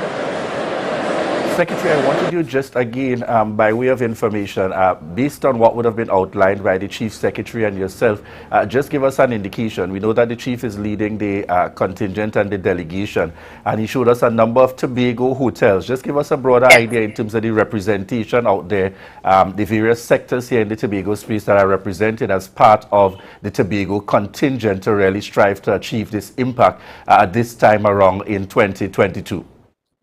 So led by the Chief Secretary and myself, we have officials from the Tobago Tourism Agency Limited, inclusive of the Executive Chairman, Alicia Edwards.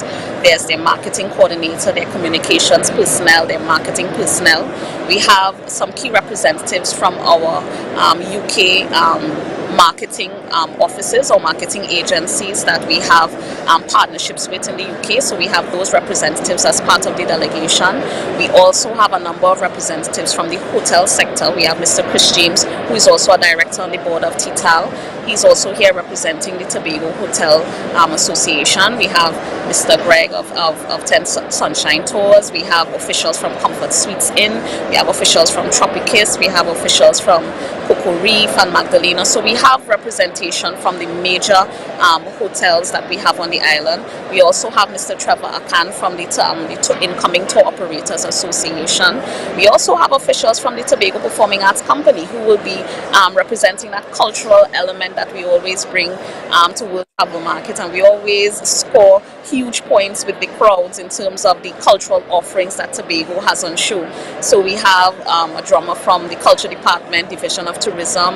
The delegation from TPAC is being led by the CEO, Mr. Elvidge Rajman, and the Artistic Director, Ms. Rishon Peker. So they have some of their dance residents. We have a music resident. We also will be joined, I think, later today by singer Adana Roberts, who had an explosive carnival season, and she's going to bring the vibes and bring the music music, and she has been a stalwart over the last 15 years or so in terms of her soca career, and I think she represents the best of Tobago at this time in terms of our foray into the soca realm, and she's really one of our standard bearers when it comes to having persons in the soca arena, and she has a versatility that I think that is suitable for the environment that is here, because she can sing anything from soca to jazz to R&B to I probably have not heard her sing opera, but certainly Adana, we will not argue that she's not one of the best that we have to offer. So that basically is our contingent out here,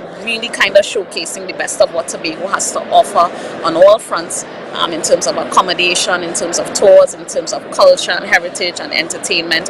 And certainly the Chief Secretary and I will be working very, very hard over the next few days to see if we can ink some deals and cement some partnerships that would take some industry forward on the island. And we really want to express our appreciations here. I'm coming live from World Travel Market. Chief Secretary, the Honorable Fali Chavez Augustine, and Secretary with responsibility for the Division of Tourism, Culture, Antiquities and Transportation, Secretary Tashia Grace Boris. Thank you so much, and we look forward to the continued updates coming out as we get the connections happening. And no better place to bring those updates than Tobago Updates. That's right, most definitely.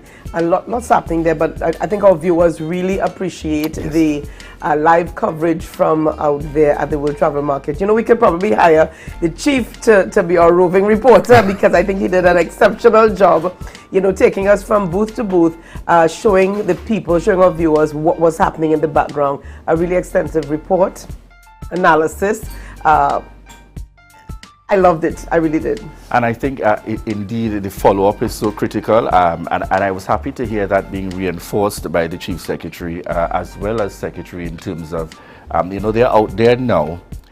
And really, it's time to ensure that the follow-up happens. We have seen it happen in some of the areas coming out of past visits, and we have seen contingents, in terms of heading out and winning a number of awards and so. But we really look forward at this time where we see a return to World Travel Market, beyond the point of the pandemic, to really see as best as possible how we can capitalize given what continues to be limited resources. And of course now you view limited resources in a very different perspective coming after COVID-19 and the impact of this entire pandemic. So we've had on set with us there this morning, giving you as Ria indicated, very live engagement and connection happening out there at World Travel Market.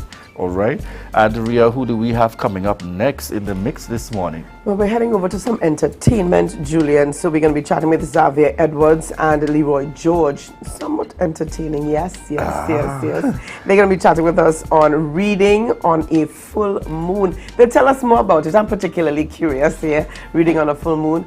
So they're going to be closing us up this morning in just a little bit.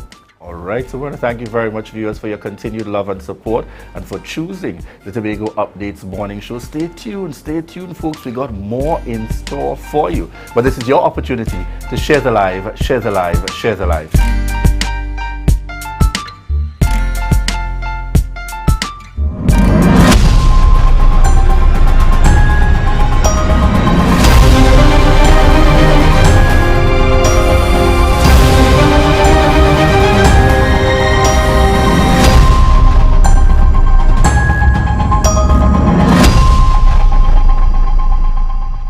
The best place to stay in Tobago is at Thorn's Place, with rates starting as low as 200 TT. Call or WhatsApp 745-7306 or 682-8676. We are located uptown Scarborough, 5 minutes away from the port. Remember, at Thorn's Place, our aim is to make your stay safe and affordable.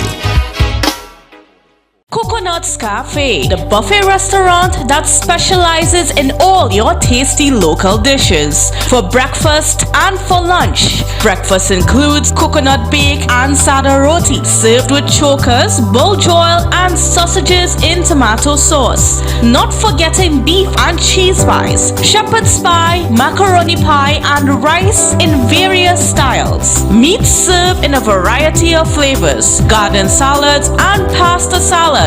All this accompanied by fruit juices, coconut water, your choice of a great combination to appease your taste buds. So call us today to order, as we are here to accommodate your busy schedules, or if you are having a cooking day off.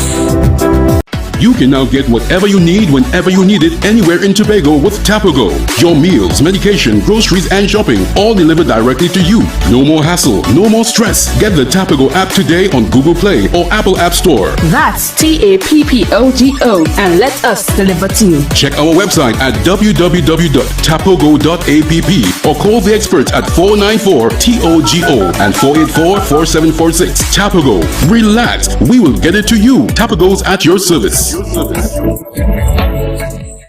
Welcome to the March Parfait Day Spa and Wellness Center, your premier spa experience located at Bonaccord, Tobago. Visit us today for facials, cellulite treatments, body contours, body treatments, pedicures, manicures, and much more. We have gift cards for all occasions and corporate events. Connect with us on Facebook at Le March Parfait Day Spa or call us 273-7772. Rest assured helped me to cope with the unexpected, provides financial help for final expenses. Rest assured, the affordable financial comfort plan, Tattoo Life, guaranteed protection. Lifespan is the affordable critical illness plan you need. Cover expenses up to $1 million. Tattoo Life, guaranteed protection. Mamai Lakai Home Services. We specialize in cleaning of carpets and rugs, mattresses, living room and dining room sets, vehicle detailing, cleaning and sanitizing of homes and commercial spaces. We also do landscaping and tree cutting, pressure and power washing, floor care, fumigating and air purifying. You can also call us for professional painting services, babysitting and adult sitting. Call us now 333-4430 at Mamai Lakai Home Services. We take cleaning to another level. Never ever worry, don't mind if life make you sad. I tell them never ever worry if your house get flooded out real bad. I tell them never ever worry, what I'm saying is true. So just consider, Tatil will always be here for you. Tatil, where people are people. You know what I mean.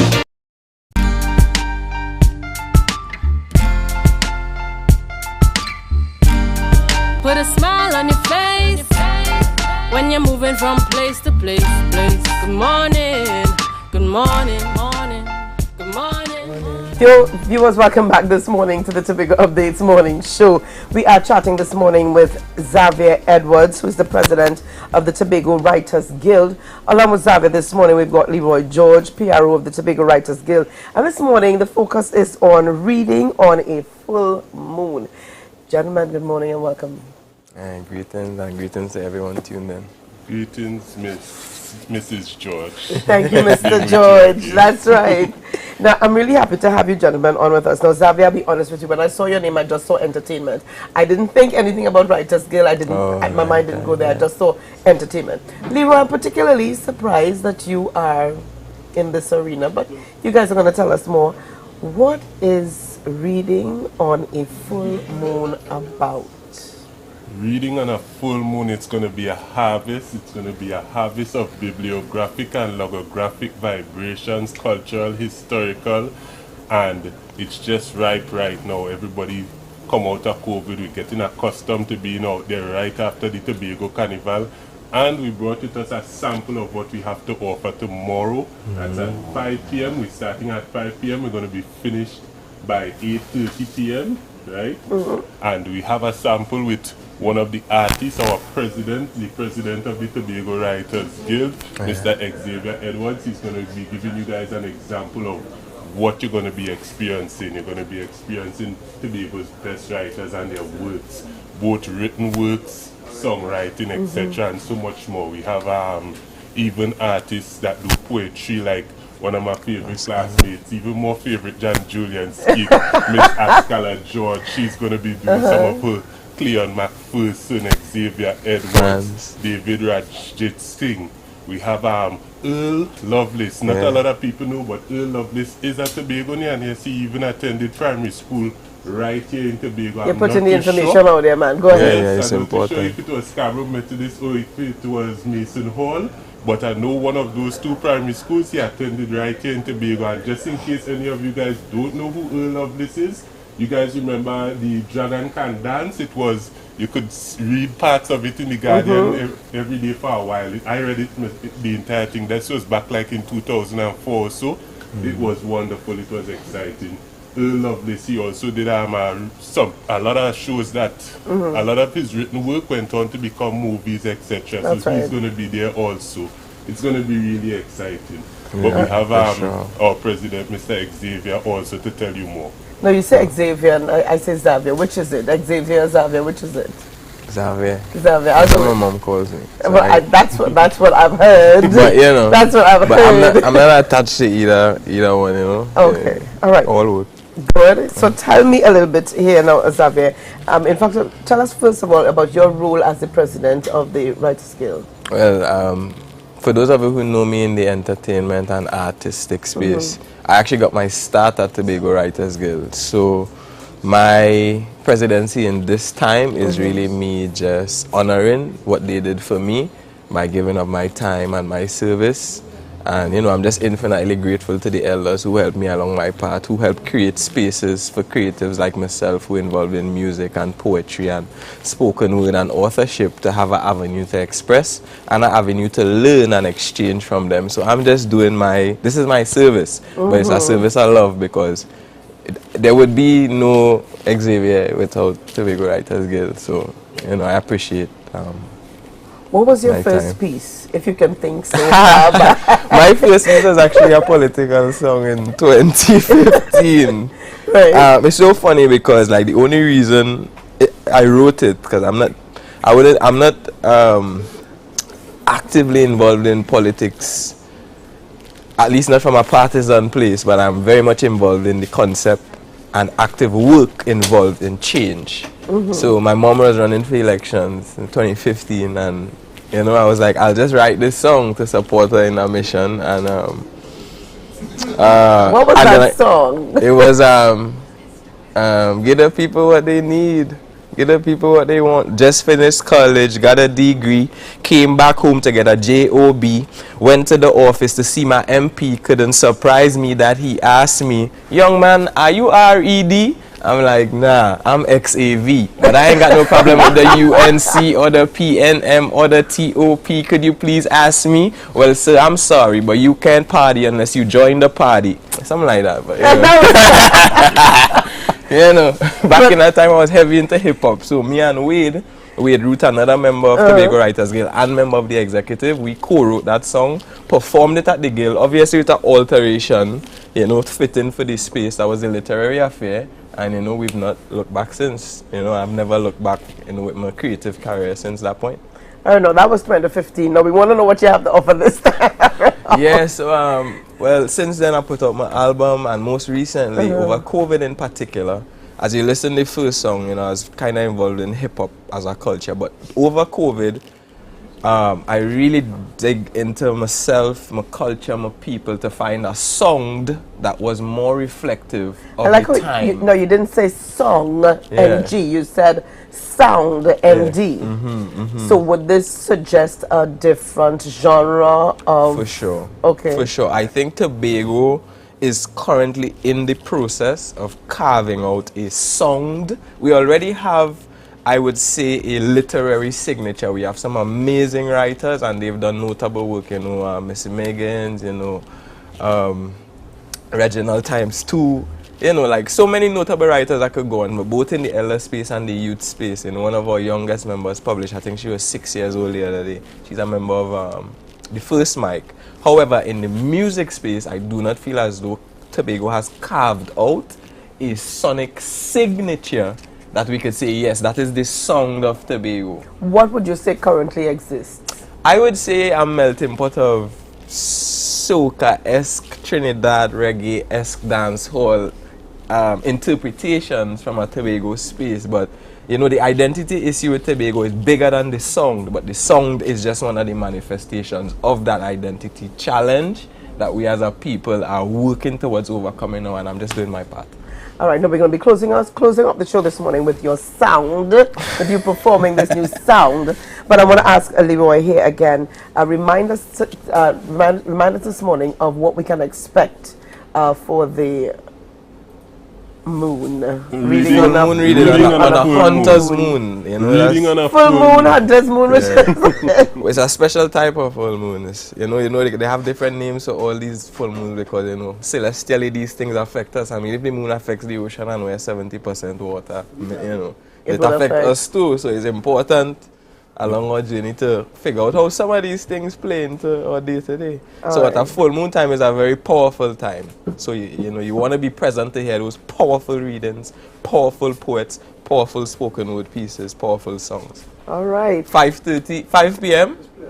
5 p.m. we're going to be starting. We're going to be done by 8:30 p.m. We're going to be at the Shaw Park Complex. If you need tickets, you could call 750-8369. If you're not in Trinidad and Tobago, call or WhatsApp +1 868-750-8369 and get your tickets. Contributions are only $100. It's going to be amazing. We're going to have David Rajit Singh. We're going to have Xavier Edwards. We're going to have Earl Lovelace. We're going to have a tribute from Dr. Michael Anthony as well. A tribute for Dr. Michael Anthony. All his offsprings are going to come together and make a tribute to him. He himself was going to appear himself.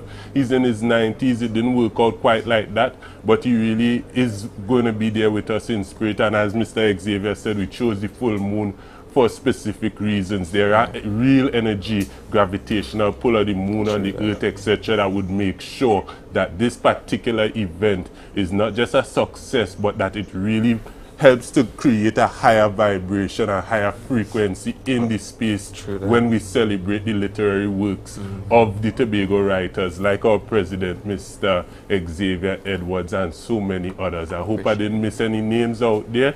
I did want to do as much name dropping as possible, but I know we're wrapping up in time. Ladies and gentlemen, you don't want to miss this. This PRO is really working this morning. This PRO is definitely working. All right, well, viewers, we're going to wrap things up here because we really want to get a taste of what Xavier Edwards has to offer this morning. So we're going to see you tomorrow.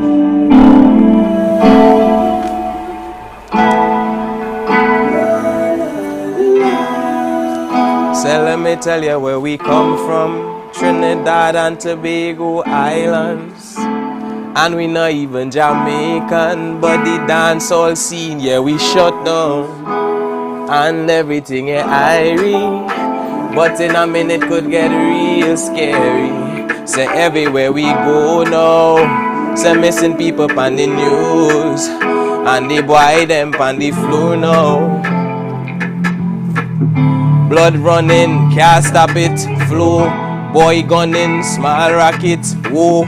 Black life and a small topic, no. Police outside, they not stop it, no. Try tell me that is part of it, no. But guess what? And I want to share with you tomorrow night. There's still beauty in our isles. Open your eyes. Let me start with the roots where we come from, Africa. Brought to a paradise island, big old peaceful people, but real radical warrior, heart clean, pretty like a rainbow. Link up with a sister isle named Trinidad, West Indian beat the pan. Oh, you know the name though. Come and take a lime and a wine for the carnival. Have a lemonade and unwind in Tobago, in Tobago. Tobago, Trinidad and Tobago, Tobago, I love you so. Yo, looking forward to seeing each and every one of you all tomorrow evening at 5 p.m. at Shaw Park Cultural Complex for an evening that you will not regret. Peace. Love, yeah?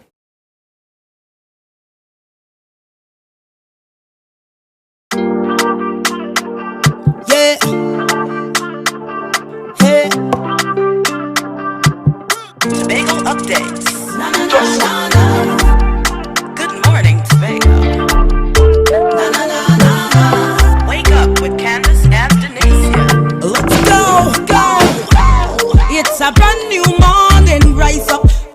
brand new dawning as the passion start to rise. The energy fill the skies. I say thanks for favor to wake up and hear me neighbor. 60,000 people strong and the vibes is never wrong. We are beauty, we are power. We are people in the sun. We are beaches, we are rivers. We are melanated ones. We special and there is no denying. Tobago is number one. I am you and you are me. Together we stronger. Good morning Tobago. Good morning Tobago. Affordable critical illness plan you need. Cover expenses up to $1 million. Tattoo Life. Guaranteed protection.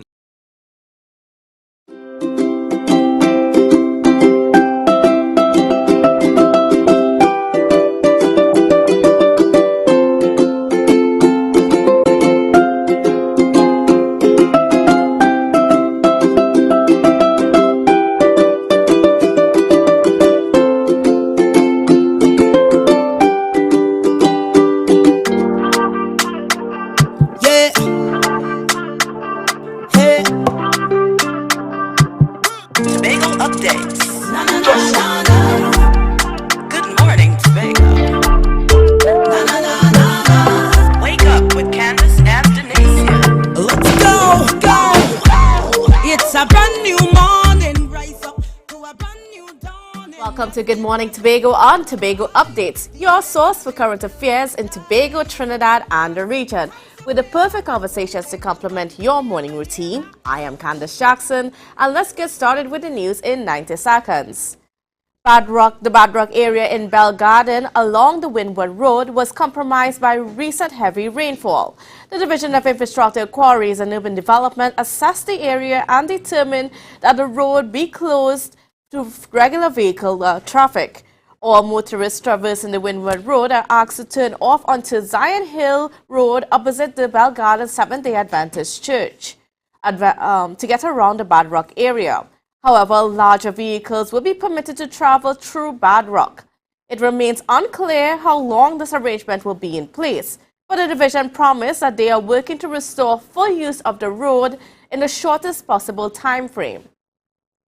Meanwhile, the capital of Paradise returned over the weekend with the biggest catch yet.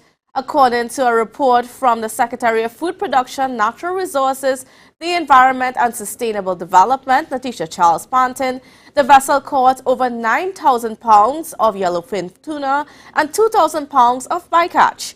This is the largest catch since the capital of Paradise went back into commercial operations in June. So far, the vessel has been on 5 expeditions, each of which yielded a larger catch than the previous one. And nationally, Carnival 2023 was launched on Saturday and the National Carnival Chairman, Winston Gypsy Peters, dubbed it the mother of all carnivals. He said the absence of carnival over the past 2 years allowed a chance for stakeholders to reimagine the festival and grow it into a stronger, more resilient showcase of creativity and culture. For a successful carnival, Peters said the NCC intended to work more closely with the regional carnival committees and called on anyone who wanted to support the organization for Carnival 2023 to partner with it to help it to achieve more. And that was the news in 90 seconds. And, well, we are going to get into some discussions today about radiology because today is World Radiology Day. All right, so joining me on set, I have 2 lovely gentlemen in the form of Mr. Brent Stirring, and he is a radiographer at the TRHA, and Mr. Jeshu Archer, who is also a radiographer at the TRHA. Good morning and welcome to you. Good morning. Thanks for having us. All right, so today is World Radiology Day. So tell me about that. What is World Radiology Day and why are we acknowledging it? I'm going to start with you, Mr. Brandt. Well, thanks for having us. World Radiography Day is actually tomorrow, Tuesday. All right. We celebrate it on the 8th of November each year. And for this week, we're celebrating that discovery of X-rays throughout this week. and it was discovered in 1895 by William Röntgen. So our profession spawned from his discovery. So we have a week of celebration to acknowledge that. And what would this look like? How do we go about recognizing radiography? All right, well, we are having a celebration for this entire week, as mentioned. We started last night, actually, where we had an evening of entertainment, right? And we had a keynote speaker there as well, and it was really good. We also have, starting today and tomorrow, we are going to have a sort of open forum for the public where we have the students that will be able to come in, and we also have the general public able to come in, where we would basically display the departments, the updated department that we have right now, and discuss the topic for Radiographers Week, which is about safety. Safety in the department and in the hospital at large. All right, and I mean, so you guys are radiographers, and what does radiographers do? What do radiographers do? Because I mean, you mentioned earlier that you know it is, we celebrate the day on the day that, I mean, to celebrate the founder of X-rays, but it's more than just X-rays. Right. Mostly we work with X-radiation, which is an ionizing radiation. We use the technology that it offers to image structures in the body. So most persons are familiar with X-rays, but we also do fluoroscopy, C-arm work in the theaters, as well as CT. Right? But our medical imaging department has evolved to be more than ionizing radiation, to incorporate MRI as well as ultrasound and mammography as well.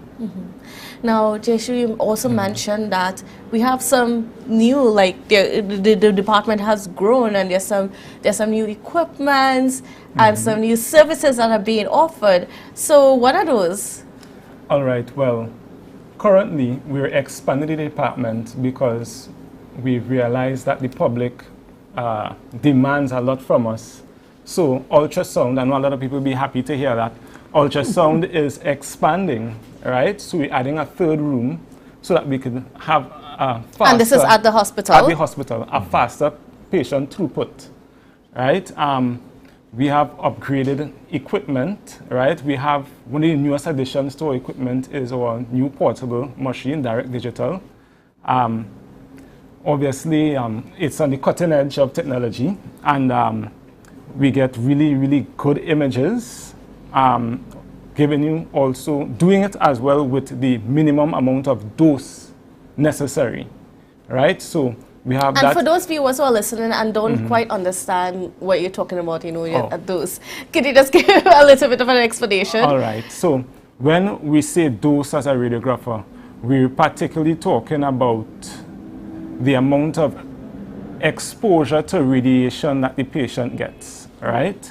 That will be the dose. Each patient, whether you all know it or not, there's a dose report given after each X-ray, right? Telling you how much radiation that you were exposed to. So when we mention dose, we're only talking about the amount of radiation that the patient is exposed to, right? So basically, you guys are saying that, you know, it's becoming safer. I mean, because we know that radiation can lead to cancers and other complications within the body, too much exposure of it. But now with the new technology, we can have the necessary imaging of the body, but with less impact on the body itself. Correct. Correct. So the theme for this Radiographer Week is radiographers at the forefront of safety. So with our updated equipment and the lower dose of radiation the patient are exposed to, that also contributes to their overall health and safety. Now, I mean, we've had problems at the Scarborough General Hospital over the years in terms of some of our equipment, and it's good news to hear that we finally have some new equipment, so that, you know, I mean, when patients come in, would they be able to have the CT scans that they need and all those other things? Well, fortunate for us, the hospital has invested heavily to ensure that we have not only the best equipment available, but that also these equipment are up to date, running and functioning. So we are constantly improving the delivery of service that we give to the public to reduce the wait time and to reduce the amount of radiation patients are exposed to. So we can look forward, the public can look forward to continued quality service and also improved service. Great. Now, I mean, another point is that radiography is extremely important towards diagnosis. Can you tell me a little bit about how the role radiography plays in helping the doctors and the staff to know exactly how to treat a patient? Okay. As was mentioned before, we do a lot of different types of imaging in the department. If we're going to focus on one, let's say X-rays, right, or CT, which use ionizing radiation. X-ray gives you the opportunity to take a view into the body, as it were, a picture, right, so that you could see different internal organs, right, and bones, particularly bones, right.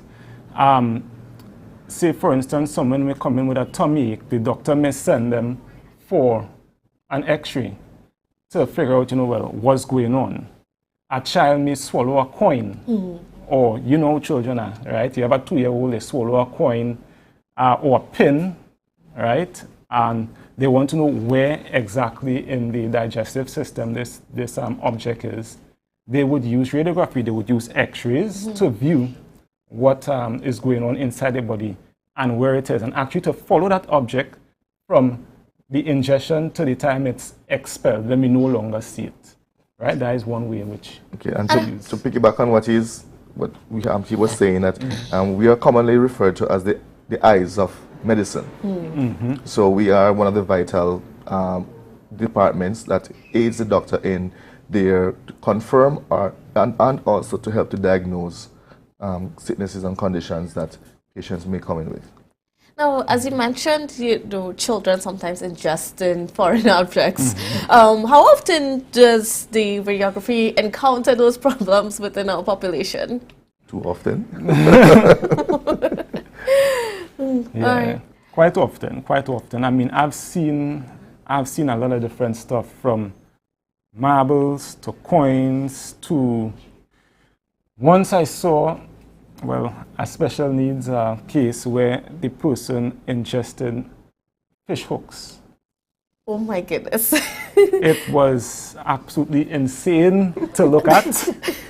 I couldn't believe what I was seeing, but God is a good God. That person expelled all of those fish hooks without having to do any surgery. I don't know how. Wow. But that actually happened. I saw it with my own eyes. Wow.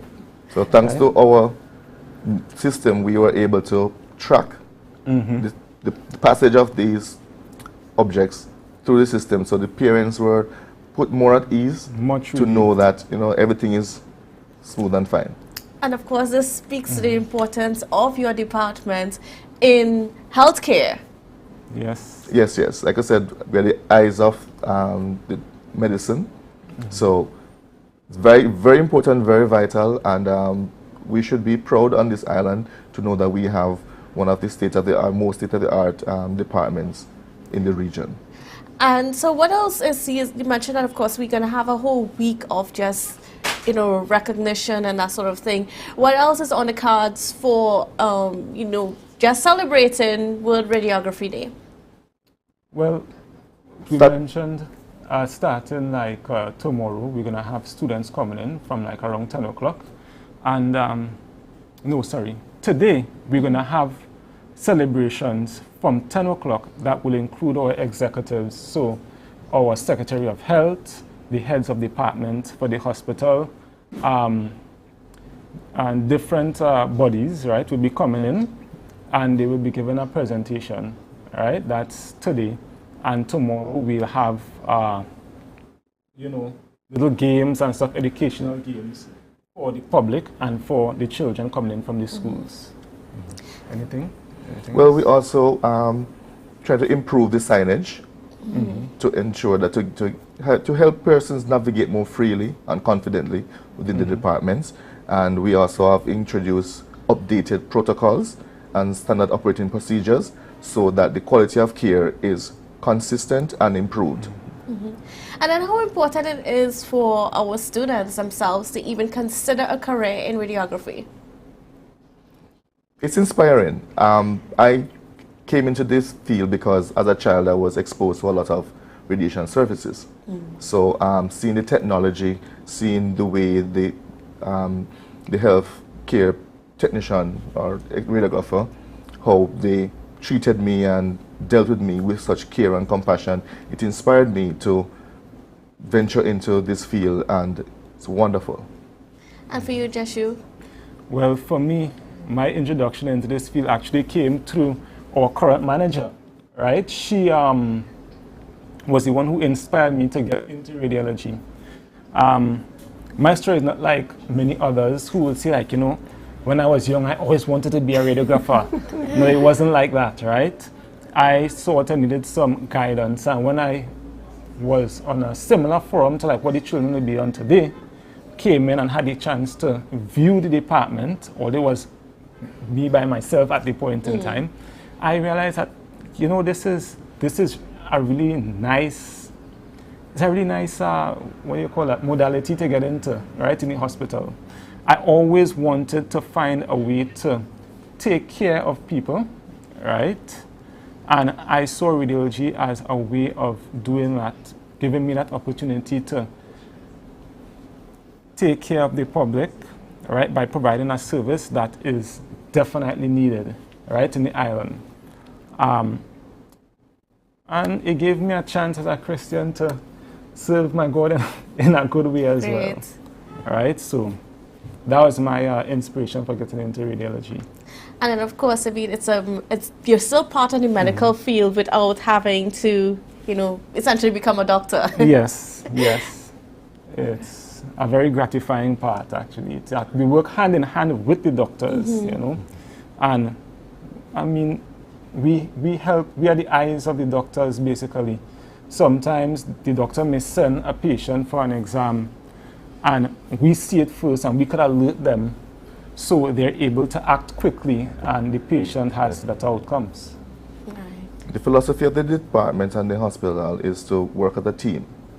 And teamwork is what is very essential for our profession to help the patients, because they are the core of our profession. The patient's care comes first. That's right.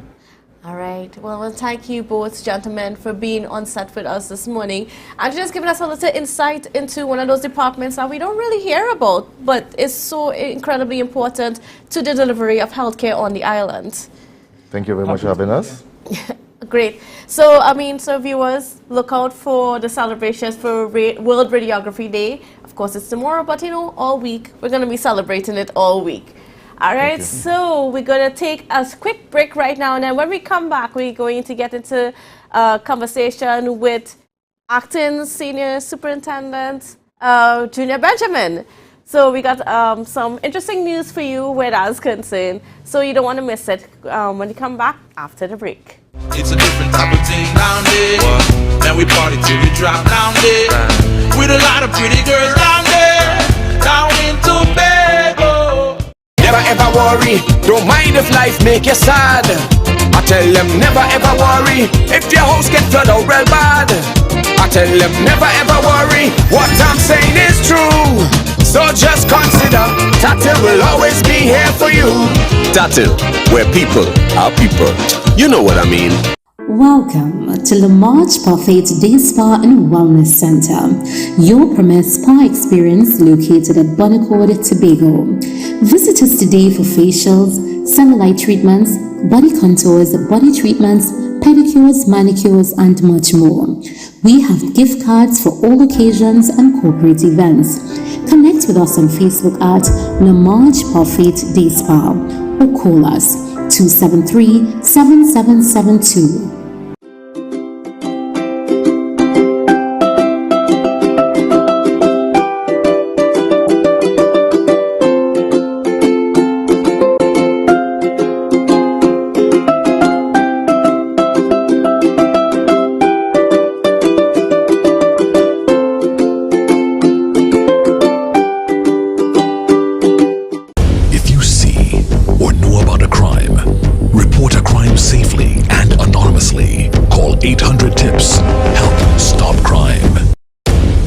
can play your part safely and anonymously. Report a crime. Earn a reward. Call 800-TIPS. Help stop crime. Be a hero. Champion. Fearless citizen.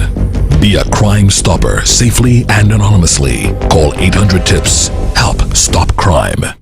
Advertise with Tobago Updates. Call 284-6597. If you have a small or large business, we can get your information in front of the masses. Reach our rapidly growing viewership on Facebook and YouTube. Promote your brand in Trinidad and the Caribbean through M&E TV Now and Gayel. Yes, we can build unique ads for your business. Call now 284-6597 and advertise with us. Yeah. Hey. Tobago updates. Good morning, Tobago. Wake up with Candace and Denise. Let's go. Welcome back to Good Morning Tobago on Tobago Updates. And I am being joined by someone that has become extremely familiar to us here at Tobago Updates, and that's none other than Senior Superintendent Junior Benjamin. Good morning and welcome to you, sir. Good morning, Candice, and to all your listeners. It is indeed a privilege to be here. Yes. Now, we're going to get into some other things about your time here. Right. But I want to start off our conversations on just some updates on what's been happening with the crime situation here in Tobago. Now, hearing reports that there was a drug bust last night, and I was wondering if you can give us any information on what happened. Okay, well, certainly. First of all, I think that it's so important that we appreciate that the Trinidad and Tobago Police Service, Tobago Division, continue to uphold its mantra and the vision of the police service, which is to make every place safe in Trinidad and Tobago. And for us here, we kind of have it as to make every place in Tobago safe. And one of the things that we have done in terms of our strategic plan and our operational plan is to ensure that anti-crime operation is being done on a regular basis. So what happened is that last night, Superintendent Kirk, again, with Sergeant Taylor who heads the Tobago Task Force, and again persons from the K9 unit, they would have again did some surveillance and also conducted normal routine checks of vehicles coming in and out of the port. And I am pleased to announce that it revealed when they searched one of the vehicles that they were able to at least have seized 2 firearms and at least 56.5 kilogram of marijuana. And that is, I felt good because it's a nice going away gift for me, you know, so Yes. on my watch at least I can... And he touched on it, the yeah. fact that this is his last TV appearance with us before he relocates to Trinidad. Yes, some needed vacation, and it is good. And let me just tell you why it's good as well. When we look at our statistics, we have, for the year, we have at least had 10 firearms seizures compared to last year, and with these 2 has now make it 12. So we are now in front in terms of, we had more seizures of firearms, and we know that the firearms, this is the weapon of choice, and the more firearms we get off the streets, it is ensuring that we are saving more lives. So again, I want to say, commendation to the Tobago Task Force. And again, the synergy on a whole in terms of all the different areas working together to ensure that we have law and order and make Tobago a safer place. Now, as you mentioned firearms, do you have any information about how much firearms or illegal firearms are in Tobago? Like, what's the proliferation rate of illegal firearms? Because we are seeing those crimes being committed. I mean, we've seen the murders recently, and we've seen the robberies with using those firearms. You know, so how much proliferation do we have here in Tobago? But what we could say is that basically, especially for the robberies, we are seeing where most people are saying that at least the robberies are taking place with these firearms. What we also can say is that even in some of our cases and most of the cases, we believe that even the robberies are at least having some connections as well with Trinidad connections. Mm-hmm. So persons are coming up, as in this case, coming up and again, it shows that we really need to have some more diligent and vigilant, strategic checking of vehicles on the port, because it seemed like it is easy to just come, through the port system and bring up these firearms. So it means that we have to keep looking at ways and means how we can be more stringent in terms of having firearms on the street. But in the Tobago space, I know that there are firearms out there. What we recognize is that persons are having other persons hiding their firearms. So we are saying to the Tobago public, we want to make this place a safer place, and therefore, if you see something. I'm really glad some persons have reached out to me, and I'm really glad to see that people are trusting the police. I think that we need to ensure that we continue to create that forum where persons can once again feel safe to trust the police, that whatever information that you have, it's going to remain confidential. But I'm just saying, in the event that you're not you're not sure if you can, there is those 555 numbers and the tips numbers that you can call and make sure that you place your call anonymously, and we are going to look into the matter. What rate or how much percentage of tips or people calling in with information to the police, how much of that contributes to your solve rate for crimes? But what we can say overall is that when we look at our statistics, especially if I can look at when I came, we were at least plus 2%. I came here on the 21st of June 2021. And again, with the help of persons giving us information and the hard work of the police officers in the various station districts and the sections, we were able to reduce crime to -4% at the end of December 2021. This year, again, January was a very hot year for us, or hot month, I should say. And when we look at it, we were like about +10, +13 around there. And we were able now, as I'm handing over to Senior Superintendent Jackman, and may I say he's one of the TTPS finest officers taking over, we have now at -9%. It means, therefore, that the strategies that we have put in place has worked. We believe that the tips that has been given to us, we have worked on it, and it is helping us really keep crime at an all-time low. While other divisions might not be able to boast of that, I think that the Tobago space, we can, again, be grateful to God and also be grateful to the officers for their commitment and dedication to the cause. And it certainly is yielding tremendous fruits in terms of ensuring that Tobago is a safer place for all of us. And of course, with your leadership as well. Well, I am grateful. I am always grateful. I think I never want to think of myself more highly than I ought, but I think a leader could never be sufficient without a great team. And I think that it is a team of the First Division officers with me, Superintendent Kirk, ASP Joseph, and ASP Karen Stewart Duncan. I think that we work together as with a wonderful heart for the officers here, and together we plan our strategies. Whatever we do, we operate as a team, and we have a mantra, in the Tobago space, that teamwork makes the dream work. And we ensure that it is filtered down to our inspectors and also to all our junior officers. And one of the big successes coming out of Carnival was that of that safety on the island, and for which, the TTPS must take credit for ensuring that, despite the large numbers of people that were here, even for Juve and all of that, we were still able to have Carnival without any serious incidents. Yes, and I really want to start by commending the citizenry for really making that happen. I think sometimes we need to start by just being very thankful. We're thankful to God that we have it was incident free, but I think above all we did our homework. We were able to really look at our threat analysis. We were able to look at the number of persons. We were able to make the call. And again, I want to thank the Commissioner of Police for giving me the opportunity to serve in this capacity. It was able to stretch my leadership ability to really see my operational skills. And I want to thank him for placing that faith in me.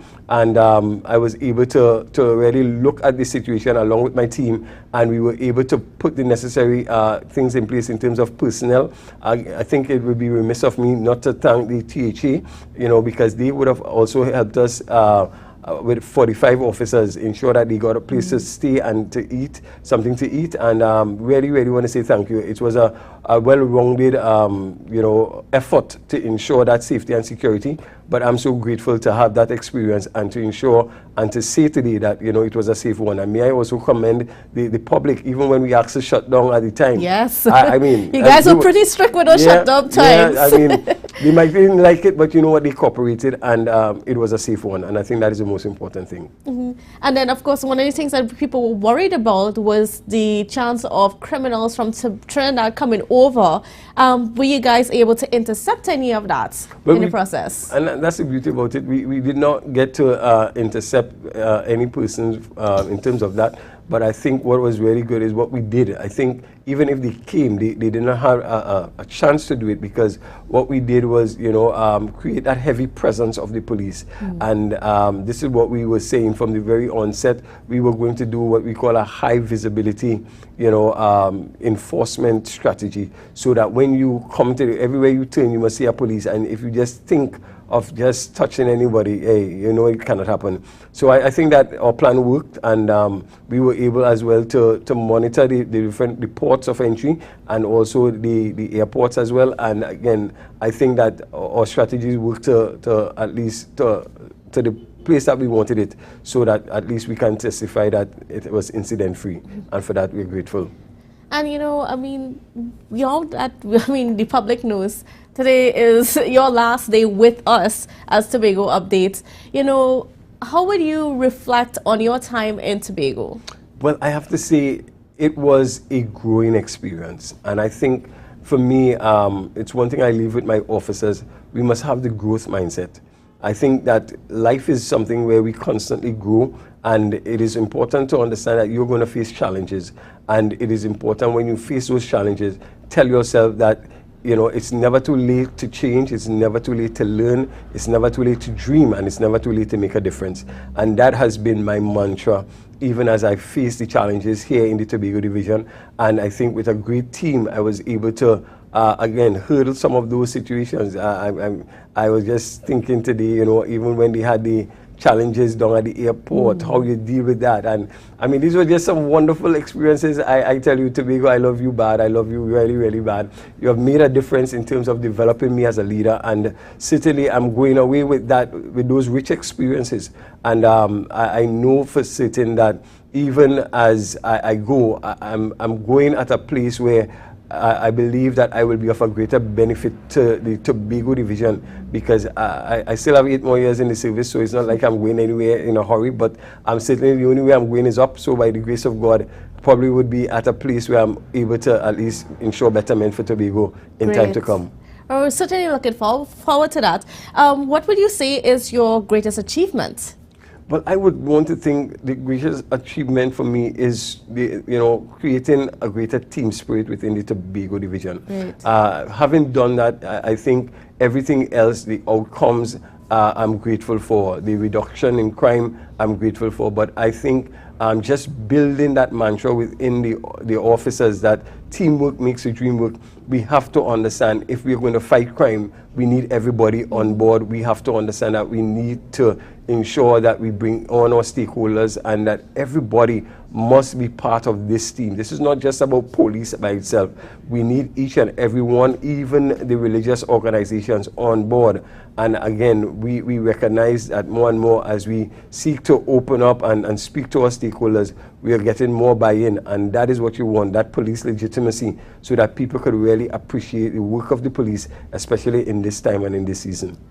And we've definitely seen that teamwork come into play. We've seen it. We've seen a difference in the police service and the police work here in Tobago, and the attempts that the police has been making to have that greater relationship with the public and so on. What would you say was your greatest challenge during your time here? Well, I think the challenge, I'm leaving, and I think that I have not even fully accomplished it. I would really like to see a change in terms of our customer service. I think that the police officers need to know how to speak to the public better. We need to ensure that every person feel valued when they come into the police station. It is time that we understand that the public is our customers, and even if you arrest a person, I can arrest you and still treat you with the level of dignity and respect that you are still a human being. And I would want to really see that more and more be established within our officers. There are those who I know have already gotten the message, but there are those, quite a number, that still have not yet got that message. And I think I feel a bit saddened that, you know, there is a greater effort that is needed in terms of our customer service, especially if we're going to be a nation or an island that thrive on tourism. We need to ensure that our customer service is up. So that is one of the areas I would really want to encourage my officers. Let's keep working on it, and let's ensure that we can get greater buy-in in that area. And certainly that's the mantle now that you're passing on to Officer Jackman, it is? Yes. Senior Superintendent Jackman, he would have been here before, so he's not a stranger to Tobago. We all came, and he was part of that first team for about 6 months or so. He would have been here and working assiduously to ensure safety and security on the island. And so he's no stranger to Tobago in terms of the people and the officers. And I think that's what you want. You want a person who could, identify with the officers. And I believe that he's a wonderful fit, a wonderful person to take the battle and to ensure that the Tobago division move, from strength to strength and go to the next level. I know we're getting ready to wrap up this interview, and unfortunately, this will be our last within this capacity. Yeah, and we certainly hope that we get to see you again. But what is one message that you want to leave with the people of Tobago as somebody who has served, in guiding the police force into, trying to change that relationship with the public? Well, first, I just want to let everyone know that the reality is that crime is everybody's business. Yes. And therefore, one murder is one murder too much. And we could do it together. This is about working together to ensure a better Tobago. And therefore, we need everybody to really buy in. And, even as I'm leaving, I would really like to see a greater synergy between the public and the police. And therefore, I believe it must start with the police officers getting outside there, getting into the community, really understanding that there's a heart behind the badge that is needed. And that heart behind the badge is what is going to make the difference in order for us to have a better Tobago. All right, great. Well, viewers, that's how we're going to have to wrap this up this morning. But before we go, of course, we at Tobago, we really want to appreciate everything that you have done for us and for, being at our beck and call almost, and being here almost weekly or bi-weekly, just to give us an update on what's been happening. It's something that we truly appreciate in Trinidad and Tobago. Thank you so very much. All right, viewers. Unfortunately, that's how we're going to have to leave it there with Julia Benjamin. However, the show is not done yet. When we come back, we're going to get into some musical acts. So you want to stay with us, and we'll see you after the break.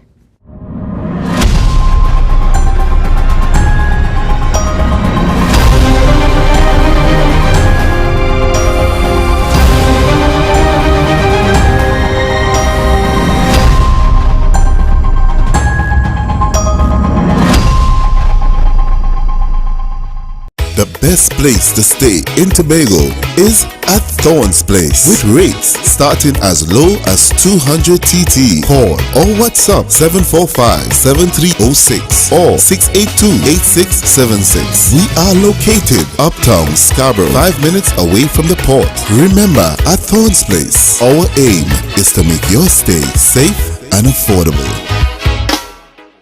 Coconut's Cafe, the buffet restaurant that specializes in all your tasty local dishes for breakfast and for lunch. Breakfast includes coconut bake and sada roti served with chokers, bull joil and sausages in tomato sauce. Not forgetting beef and cheese pies, shepherd's pie, macaroni pie and rice in various styles. Meat served in a variety of flavors, garden salads and pasta salads. All this accompanied by fruit juices, coconut water, your choice of a great combination to appease your taste buds. So call us today to order, as we are here to accommodate your busy schedules or if you are having a cooking day off. You can now get whatever you need whenever you need it anywhere in Tobago with Tobago. Your meals, medication, groceries, and shopping all delivered directly to you. No more hassle, no more stress. Get the Tobago app today on Google Play or Apple App Store. That's TAPPOGO, and let us deliver to you. Check our website at www.tapogo.app or call the experts at 494-TOGO and 484-4746. Tobago. Relax. We will get it to you. Tobago's at your service.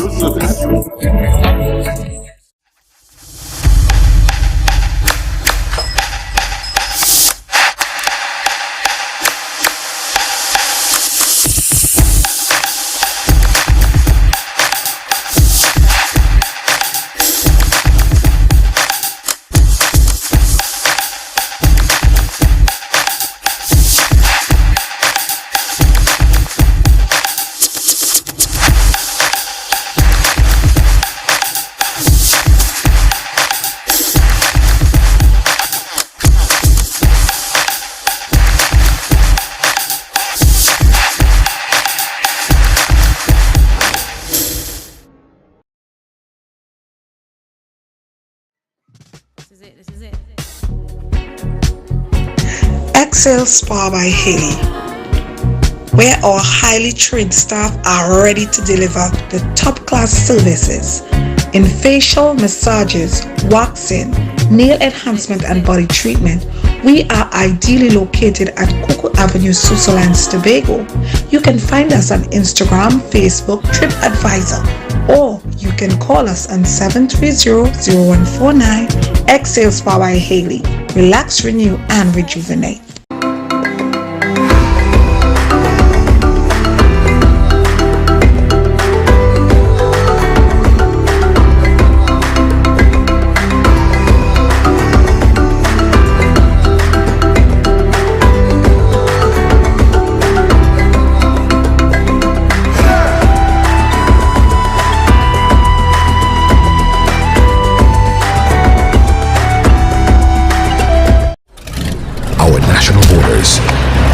Step to security, but a possible access point for guns, drugs, crime. If it does not look right, do the right thing. Call Crime Stoppers anonymously. 800-8477. Report possible border crime.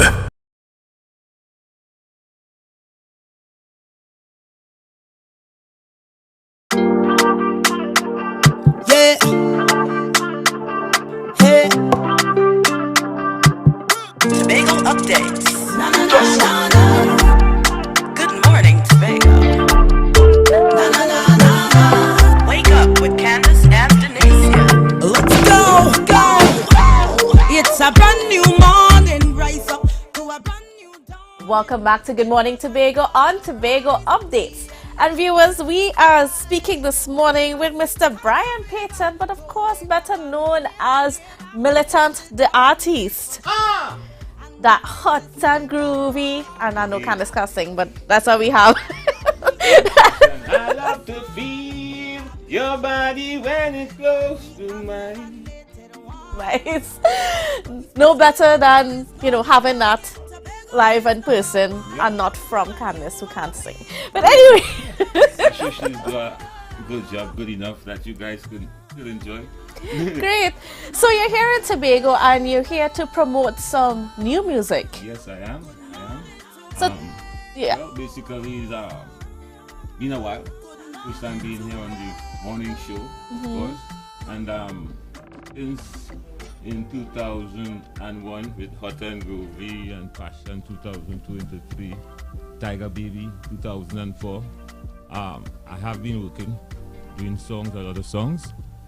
Working with other younger acts, bringing up the culture with the younger generation, of course, being mentors and stuff. Basically, the new songs is with some professional artists. For instance, Olivia Murray from out of St. Martin, the reigning soca monarch and road march queen. Those are that is one of the combinations I'm here to feature, as well as the other one being Sexy Jab Jab with an artist from Trinidad, Bazooka. That's the next featured combination. Apart from that, I have a single on a rhythm by the name of the Big Unks, as in the Big Unks marble. The Big Unks rhythm that was produced out in Germany by Bar 16 Music. Kwame is the producer of that track. It have three singles, sorry. 3 singles, myself, Militant, Turner, well, everybody know Turner, and also another artist by the name of Wendell. Something interesting that I'm hearing from you as you're speaking is that collaboration not just in Trinidad but across the Caribbean. Yes, it's all about bringing the cultures together and also the fusion of music that I think the world of. Soca music actually is the latest music that the world is expecting to be the next big thing. So I think that collaborations and working with other artists and other musicians is the way to go in order to achieve that, you know? No, I mean, and what's been that experience like to just be able to link? Because I mean, normally when you hear collabs for soca, you like it's usually the Trinidadian artists and so on. But you were seeing you're taking it out there. What's that experience like to just to bring everybody on board and to just have this fusion that is truly reflective of the Caribbean? It's absolutely beautiful. I think that what happened is this whole Caribbean basin here is a whole. We have more things in common than we may think, and also that we as a people, we need to be more open-minded to new things, exploring stuff that we normally wouldn't. I think people touch, but it's not something that you should actually allow to take hold of you. You should face your fears, because I don't know what you'll have to fear. I enjoy the whole experience. I've been in places working with artists, you know, and it's been wonderful. It's been like a new door, a new book has been opened. So you learn new things and you bring new experiences back to you and those in your circle. And of course, as you're here, I have to ask you, because we just finished our Tobago Carnival, were you able to be a part of it at all? I was in a little part of it, in that I came and I did a small promotion by the Buku area. That was the Carnival Friday. And then I left and I went back to Trinidad, and I had some stuff working with a young artist by the name of Audi, and he will be coming out very hot soon on a rhythm that I produce along with Chenko Productions. And I mean, working with the younger artists has been a wonderful experience, in that it always feels good to lend your ideas, especially to people who are willing to listen and implement, and seeing it flower, seeing the results of such. And all these experiences is what brings the accomplished feeling, the feeling of success, the feeling of that, yeah, you're making a difference. So, yeah. Tell me about that experience of working in Tobago and just being a part of that one event, and just Tobago itself having its own carnival platform. For the first time, being the first time, I see whereby obviously there's room for, I have to be honest, room for improvements, but it was wonderful in the aspect of featuring what Tobago have to offer for the first time, and I know Tobago have a lot more to offer. But as it just came upon us as the first time, it was still good. I guess it had some other acts or artists from Tobago who wasn't so happy of the situation that they didn't get what they were supposed to get. But I guess on the next outing, it's a work in progress. It's a work in progress. So big up to Marvin Lewis. Of course, that's my good brethren. Of course, they have a next young artist from Tobago here, Gerard Belfort. Yes. And I think he have what it takes as well. Yeah, we'll take it from there. But Tobago itself, I think that Tobago just need the push, the encouragement, the right set of people coming behind the whole scheme of things will make it even more greater, because with everything that you're developing, you need that support. You need people with the finances and stuff, and the resources, meaning like the studios, producers, musicians, and all that, to actually come together and be collaborative, cooperative in order to make it, because it's not just one person. Certainly. You need a whole team to make this thing happen. So therefore the collaboration and the cooperation, which is most important, have to happen in order for Tobago. Because I heard a guy was speaking, an artist, about the Tobago sound.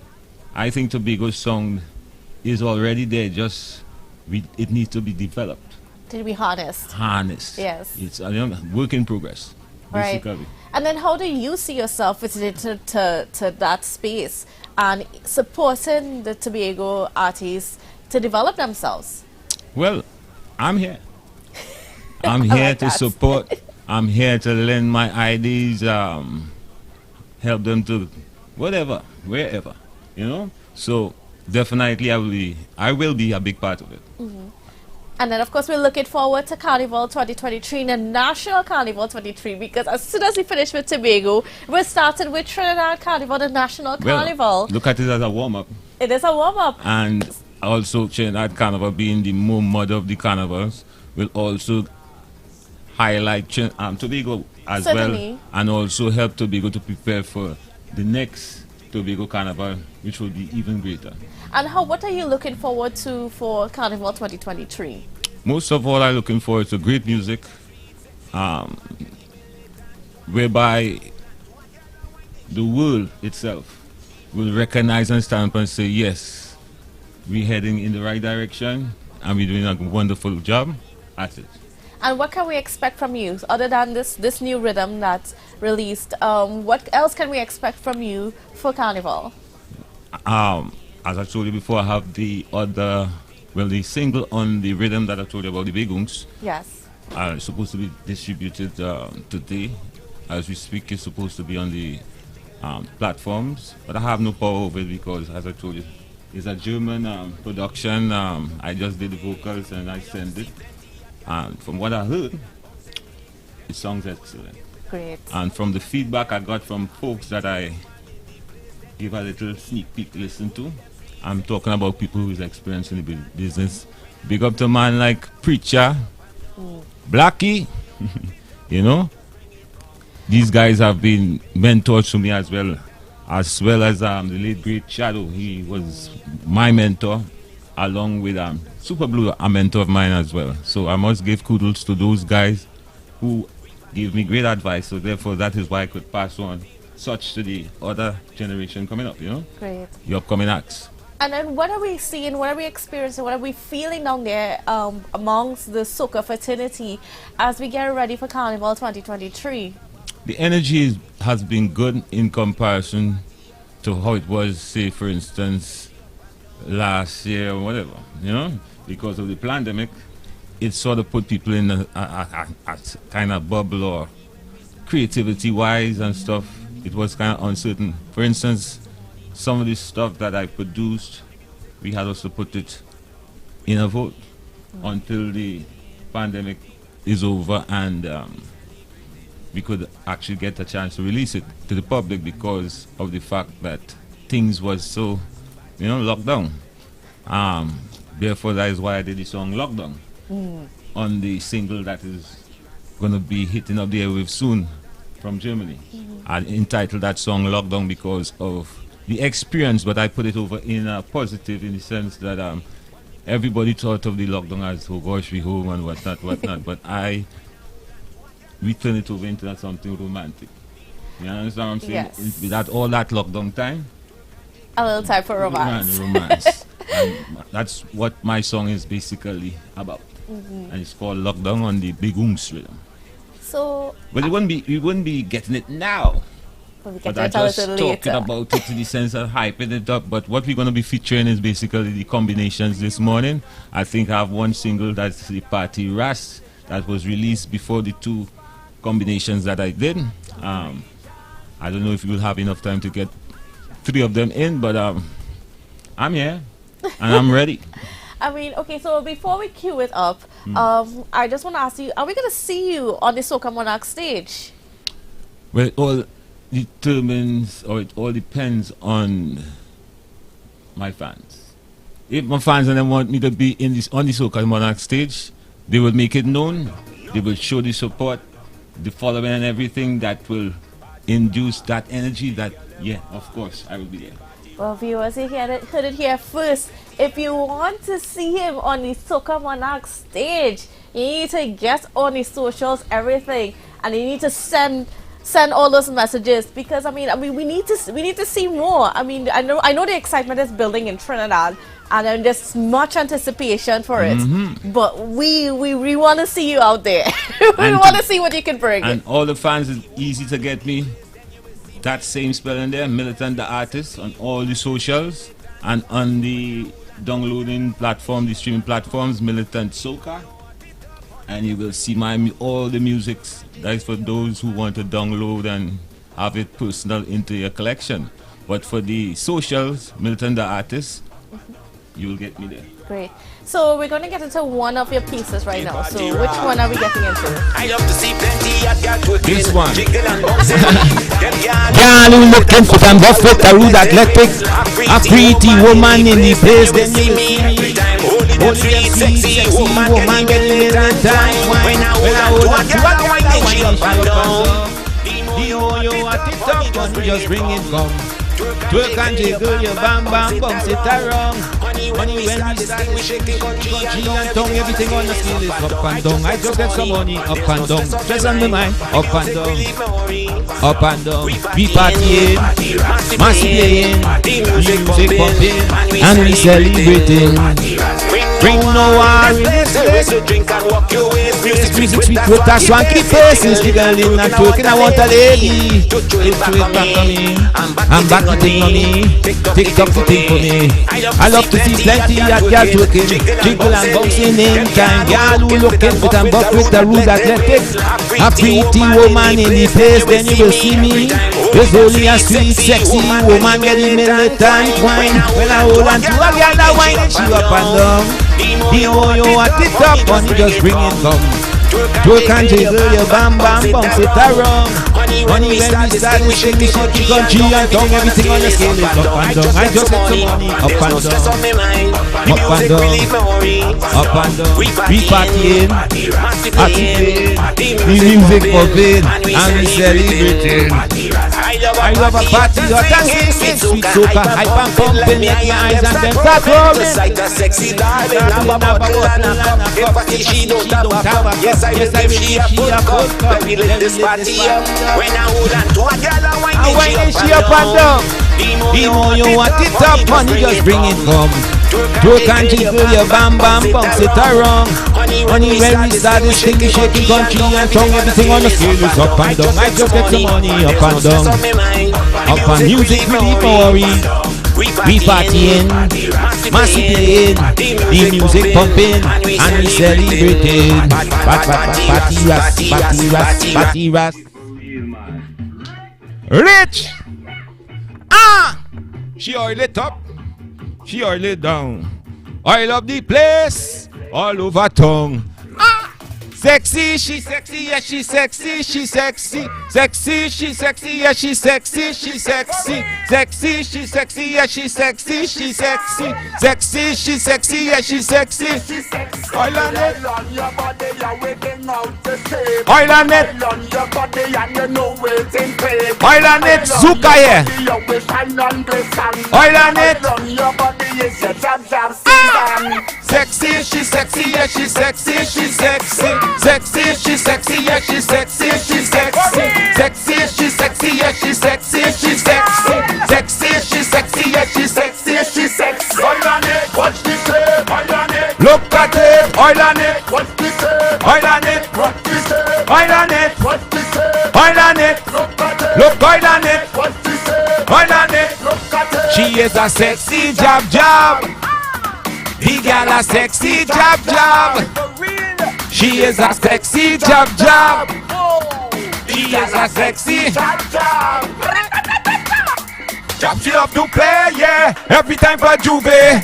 When the rhythm meche, Everything get oily when she start to jiggle up. TikTok it and bubble up. Jab jab want to take her now. She's not giving any up. Sexy, she's sexy, yeah, she's sexy, she's sexy. Sexy, she's sexy, yeah, she's sexy, she's sexy. Sexy, she's sexy, yeah, she's sexy, she's sexy. Sexy, she's sexy, yeah, she's sexy, she's sexy. Oil on it, what we say? Oil on it, oil on it, what we say? Oil on it, look, oil on it. Now everybody know me for this song. Hot and groovy in the soca party. She's hot and groovy. Baila with me, baby. Bambi dambe dai. Di dambe mai dimbai. Bambi dambe dai. Di dambe mai dimbai. Getting in a soca party when I meet this Latin beauty. When I see she well shaped, with looks to kill on my. I make a move and we started talking. She said I look like a distinguished yardie. Then she tell me, boy, I'm feeling the party. She show me emotion that get my attention. Then got me in a cozy corner and whisper softly to me, groove me and move me in the soca party. She said groove me and move me, walk up my body, groove me till I feel the pressure, groove me till I'm hot all over. Oh, you know the song, sing it. Hot and groovy in the soca party. She's hot and groovy. Baila with me, baby. Bambi dambe dai. Di dambe mai dimbai. Bambi dambe dai. Di dambe mai dimbai. She's my type anyway, how she flexing. This lady's one hot and a million. Girl, I'm your huggy bear, my lady. For me anyway, don't be shy. I look for more lyrics in her ear. She did not accept it. She tell me words is only lip service, man. Only one way you could prove it. Groove me and move me in a soca party. She said to move me and move me, work up my body. Groove me till I feel the pressure. Groove me till I'm hot all over. Groove me till I squeeze you tight, I pushy until the party over. Hot and groovy in the soca party. She's hot and groovy. Baila with me, baby. Bambi dambe dai. Di dambe mai dimbai. Bambi dambe dai. Di dambe mai dimbai. Like a fire going under the tension. When I feel a sweet sensation going through my body every time. She rub, she deeply on me, oh my. The way how she flexing on me. Everybody watching at me. Again she put on the shoulder and whisper softly to me. Groove me and move me in the soca party. She said to move me and move